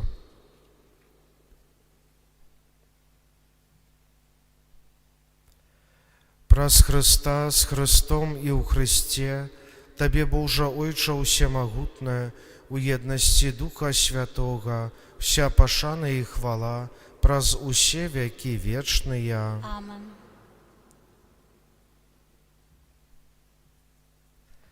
Называемся дзецьмі Божымі, імі з'яўляемся, таму асмеливаемся казаць: Отче наш, который есть в небе, святися имя Твое, приди владарство Твое, будь воля Твоя, як у небе, так и на земле.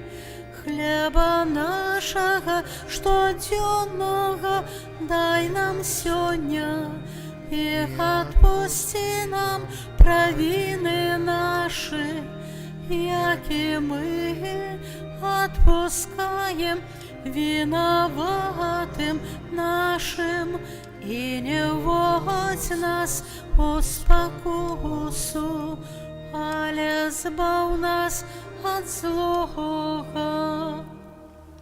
Просім Цябе, Пане, збаў нас ад усяго злога, дай ласкава супакой дні нашыя, дапамажы нам у міласэрнасці Тваёй, каб мы былі заўсёды вольныя ад граху і захаваныя ад усялякага неспакою, чакалі спаўнення шчаслівай надзеі і прыйсця збаўцы нашага Езуса Хрыста.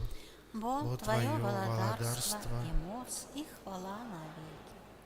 Пане Езу Хрысте, Ты сказаў апостолам Тваім: «Супакой пакідаю вам, супакой мой даю вам». Просім, не зважай на грахі нашыя, але на веру Касцёла Твайго, і будзь ласкавы згодна з Твоей воляй адарыць яго супакоем і еднасцю, які жывеш і валадарыш на векі вечныя. Амен. Супакой Пана няхай заўсёды будзе з вами. И с Духом Твоим. Перадайце ближняму знак супакою.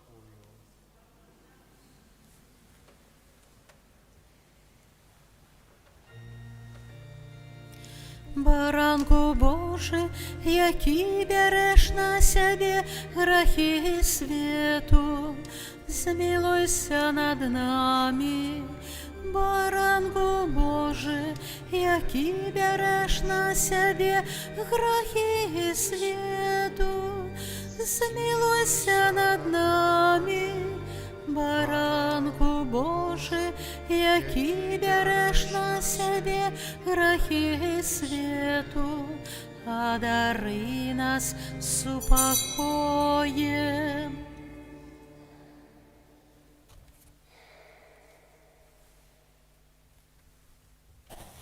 Вось баранак Божий, вось той, хто бярэ на сябе грахі свету, благословленыя, пакліканыя на вячэру ягоную. Пане, я не варты, каб Ты вайшоў да мяне, але скажы толькі слова, і будзе аздароўлена душа моя.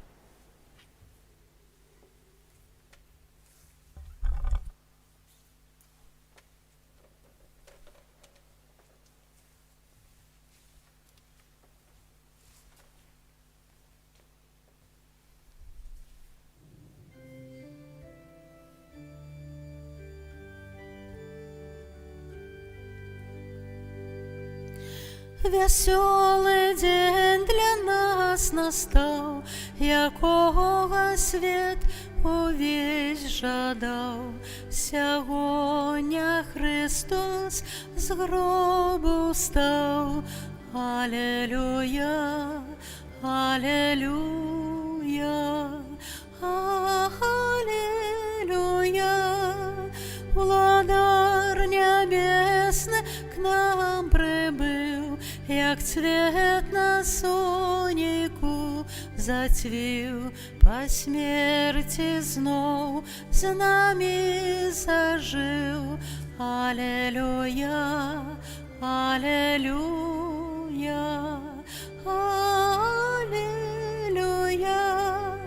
Пекельну нетру зваяваў, усіх злачынцаў пакараў, а грэшным ласку дараваў. Аллилуйя, аллилуйя, аллилуйя. 3 дні пад хланіём правёў, там суцяшаў святых айцоў, пасля сабою іх павёў. Аллилуйя, аллилуйя, аллилуйя. А тыя ўсе да аднаго, як збаўцу бачылі, свайго загаварылі да яго. Алелюя, алелюя, алелюя. Вітай, жаданы, нам вітай, о Христе, нас не покидай, з пекельной моцы выбавляй. Алелюя, алелюя, алелюя. Якую ж радость мелі ў тьме, як збаўцу бачылі в сабе, яго здаўна чакалі ўсе. Алелюя, алелюя, алелюя. На трэці дзень сам з гробу ўстаў, пячацяў нават не кранаў, а варту страха панаваў. Алелюя, алелюя, алелюя. А я Христос з могили устав, своїх апостолів вітав, да маті аньолов послав. Алелюя, алелюя, алелюя. Аньолы верные мои, да паны діти вихучи, да маточки святой моей. Алелюя, алелюя, алелюя. Вітайте Деву ад мяне і заспявайте да яе. Вітає твой синок тебе. Алелюя, алелюя, алелюя. Пасля у ясности такой да маці зблизился святой и привітання кажа ёй. Алелюя, алелюя, алелюя.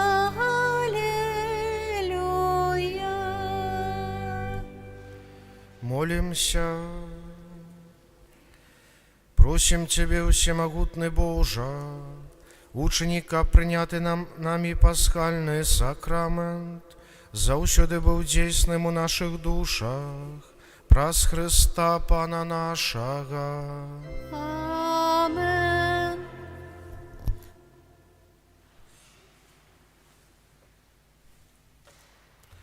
Аб'явы на гэты тыдзень.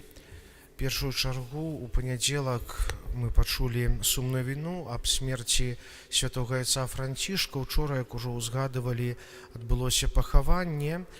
Не раней, чым у наступную нядзелю распачнецца канклаў, дзе збяруцца кардыналы, каб выбраць новага папу. І заўсёды гэты час перад канклавам, час канклаву, важны для нас, бо молімся аб дарах Духа Святога для кардыналаў, для будучага святога айца.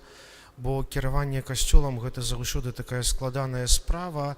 Нас, каталікоў у свеце, больш чым 1,3 мільярда, і мы ведаем, што часам у сям'і складана дамовіцца, а такую вялікую колькасць людзей, каб усе былі ў касцёле, таксама складана, таму гэта больш Божая справа, і молімся аб дарах Духа Святога у выбары папы і для яго таксама, да чаго заахвочваюць ці то ружанец, ці то іншыя малітвы, каб памяталі аб гэтым. Таксама на мінулым тыдні праводзілі археалагічныя раскопкі каля нашай святыні. Мэтай іх была пацвердзіць, што ёсць падмуркі старога касцёла, што нам атрымалася, і зірнуць таксама на стан падмуркаў кляштара. Частка знайшлі гэтых падмуркаў, частку не. Далей будзем даследаванні ўжо пасля фэста, такія больш маштабныя праводзіць, цяпер больш як разведка была. Чым гэта важна? Першую чаргу гэтых падмуркаў касцёла ніхто не ведаў, што яны ёсць. Прынамсі, з тых людзей, што цяпер жывуць, то не ведалі, што яны ёсць. Інакш усё думалі, што ёсць, але на самой справе аказалася, што засталіся падмуркі, касцёл быў разабраны, хутчэй за ўсё пасля будаўніцтва базылікі. І ўсё гэта робіцца канкрэтна адносна касцёла адведзенай Святой Панны Марыі, з тым, што цяпер у гэтым годзе плануем так ужо грунтоўна распачаць рэстаўрацыю алтара старога, і ёсць думкі, дзе яго размясціць, бо там, дзе ён цяпер стаіць, малавата месца для яго. Ён павінен быць прынамсі шырынёй каля 7 метраў, там жа толькі 5,6, таму якраз практычна, што ў будучыні, можа быць, ён размесціцца ў старым касцёле, калі атрымаецца гэта аднавіць, бо там шмат ёсць пытанняў з гэтым. Таму вялікі дзякуй усім, хто ўдзельнічаў у гэтай справе, бо было даволі шмат валанцёраў. Таксама учора з нашымі дзецьмі мы былі ў Мінску, ў хрысціянскім сацыяльным цэнтры, дзе праходзіла малітва праслаўлення, у якой дзеці з розных парафій рыхтавалі спевы. Нашы дзеці таксама, дзеці і падлеткі нашы таксама былі. Дзякуй усім, хто іх рыхтаваў да гэтага спаткання, і дзякуй дзецям. Я думаю, што задаволены былі ці не. То добра. Спадзяюся, яшчэ будуць такія нагоды, то яшчэ паспяваем. Яны як пачалі спяваць, потым іх было не спыніць. Таму спынілі толькі тым, што накармілі. Як ужо накармілі, ўсё, ўжо яны перасталі спяваць, то неяк так было. І аб'явы на гэты тыдзень. Заўтра у 10 раніцы запрашаю жыхароў вуліц Камсамольская, Новая, Чырвоная плошча, каб прыйсці прыбраць у касцёле. Заўтра святая імша ў 18 гадзін. Аўторак святая імша ў 18 гадзін, свята святой Кацярыны Сіенскай, панны і доктара касцёла.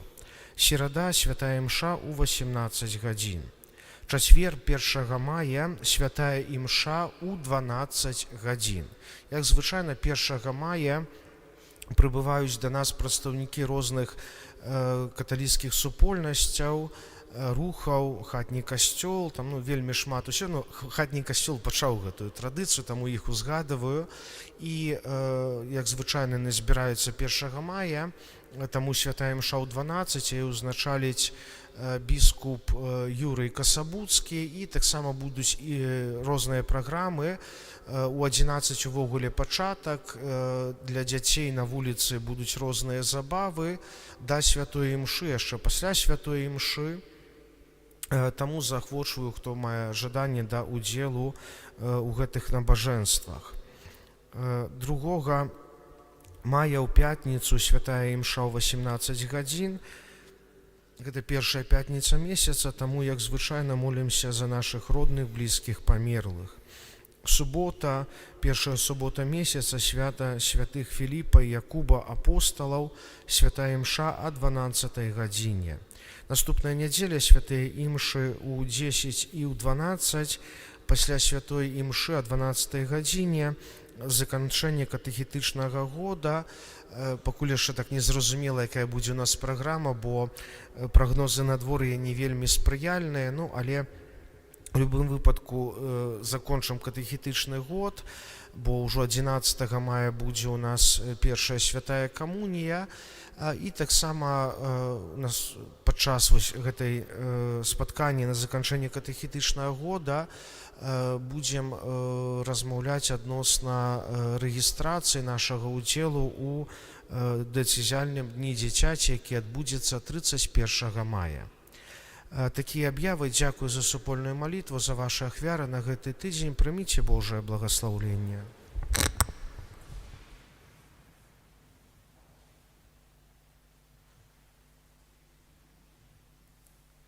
Пан з вами. И с Духом Твоим. Няхай вас благословить Бог усемогутный, Отец и Сын и Дух Святый. Амен. Идите в спокое Христа. Аллилуйя. Аллилуйя. Дякуем Пану Богу. Аллилуйя. Аллилуйя.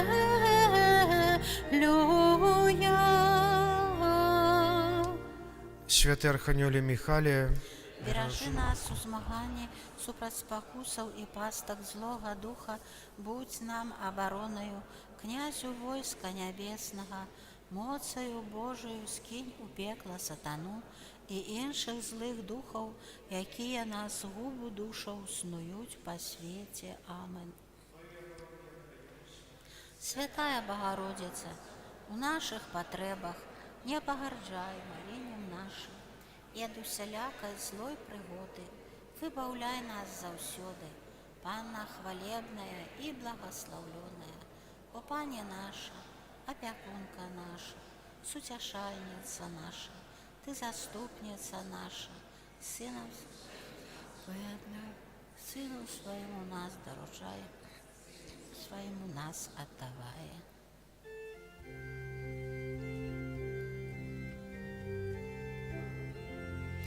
Б'ють звони, бицям співають, всім народам обвящають, що воскрес Христос. Аллилуйя, аллилуйя, аллилуйя, аллилуйя, аллилуйя, аллилуйя. Б'ють так гучно і бадьора, в серцях робиться весела, Пан наш знов живе. Аллилуйя, аллилуйя, аллилуйя, аллилуйя, аллилуйя, аллилуйя. Єсус, Збавця Божій славі, крочить сьогодні разом з нами, перемогши смерть. Аллилуйя, аллилуйя, аллилуйя, аллилуйя, аллилуйя, аллилуйя. Обудися, край наш родный, в гэты день святы погодны, каб хвалить Христа.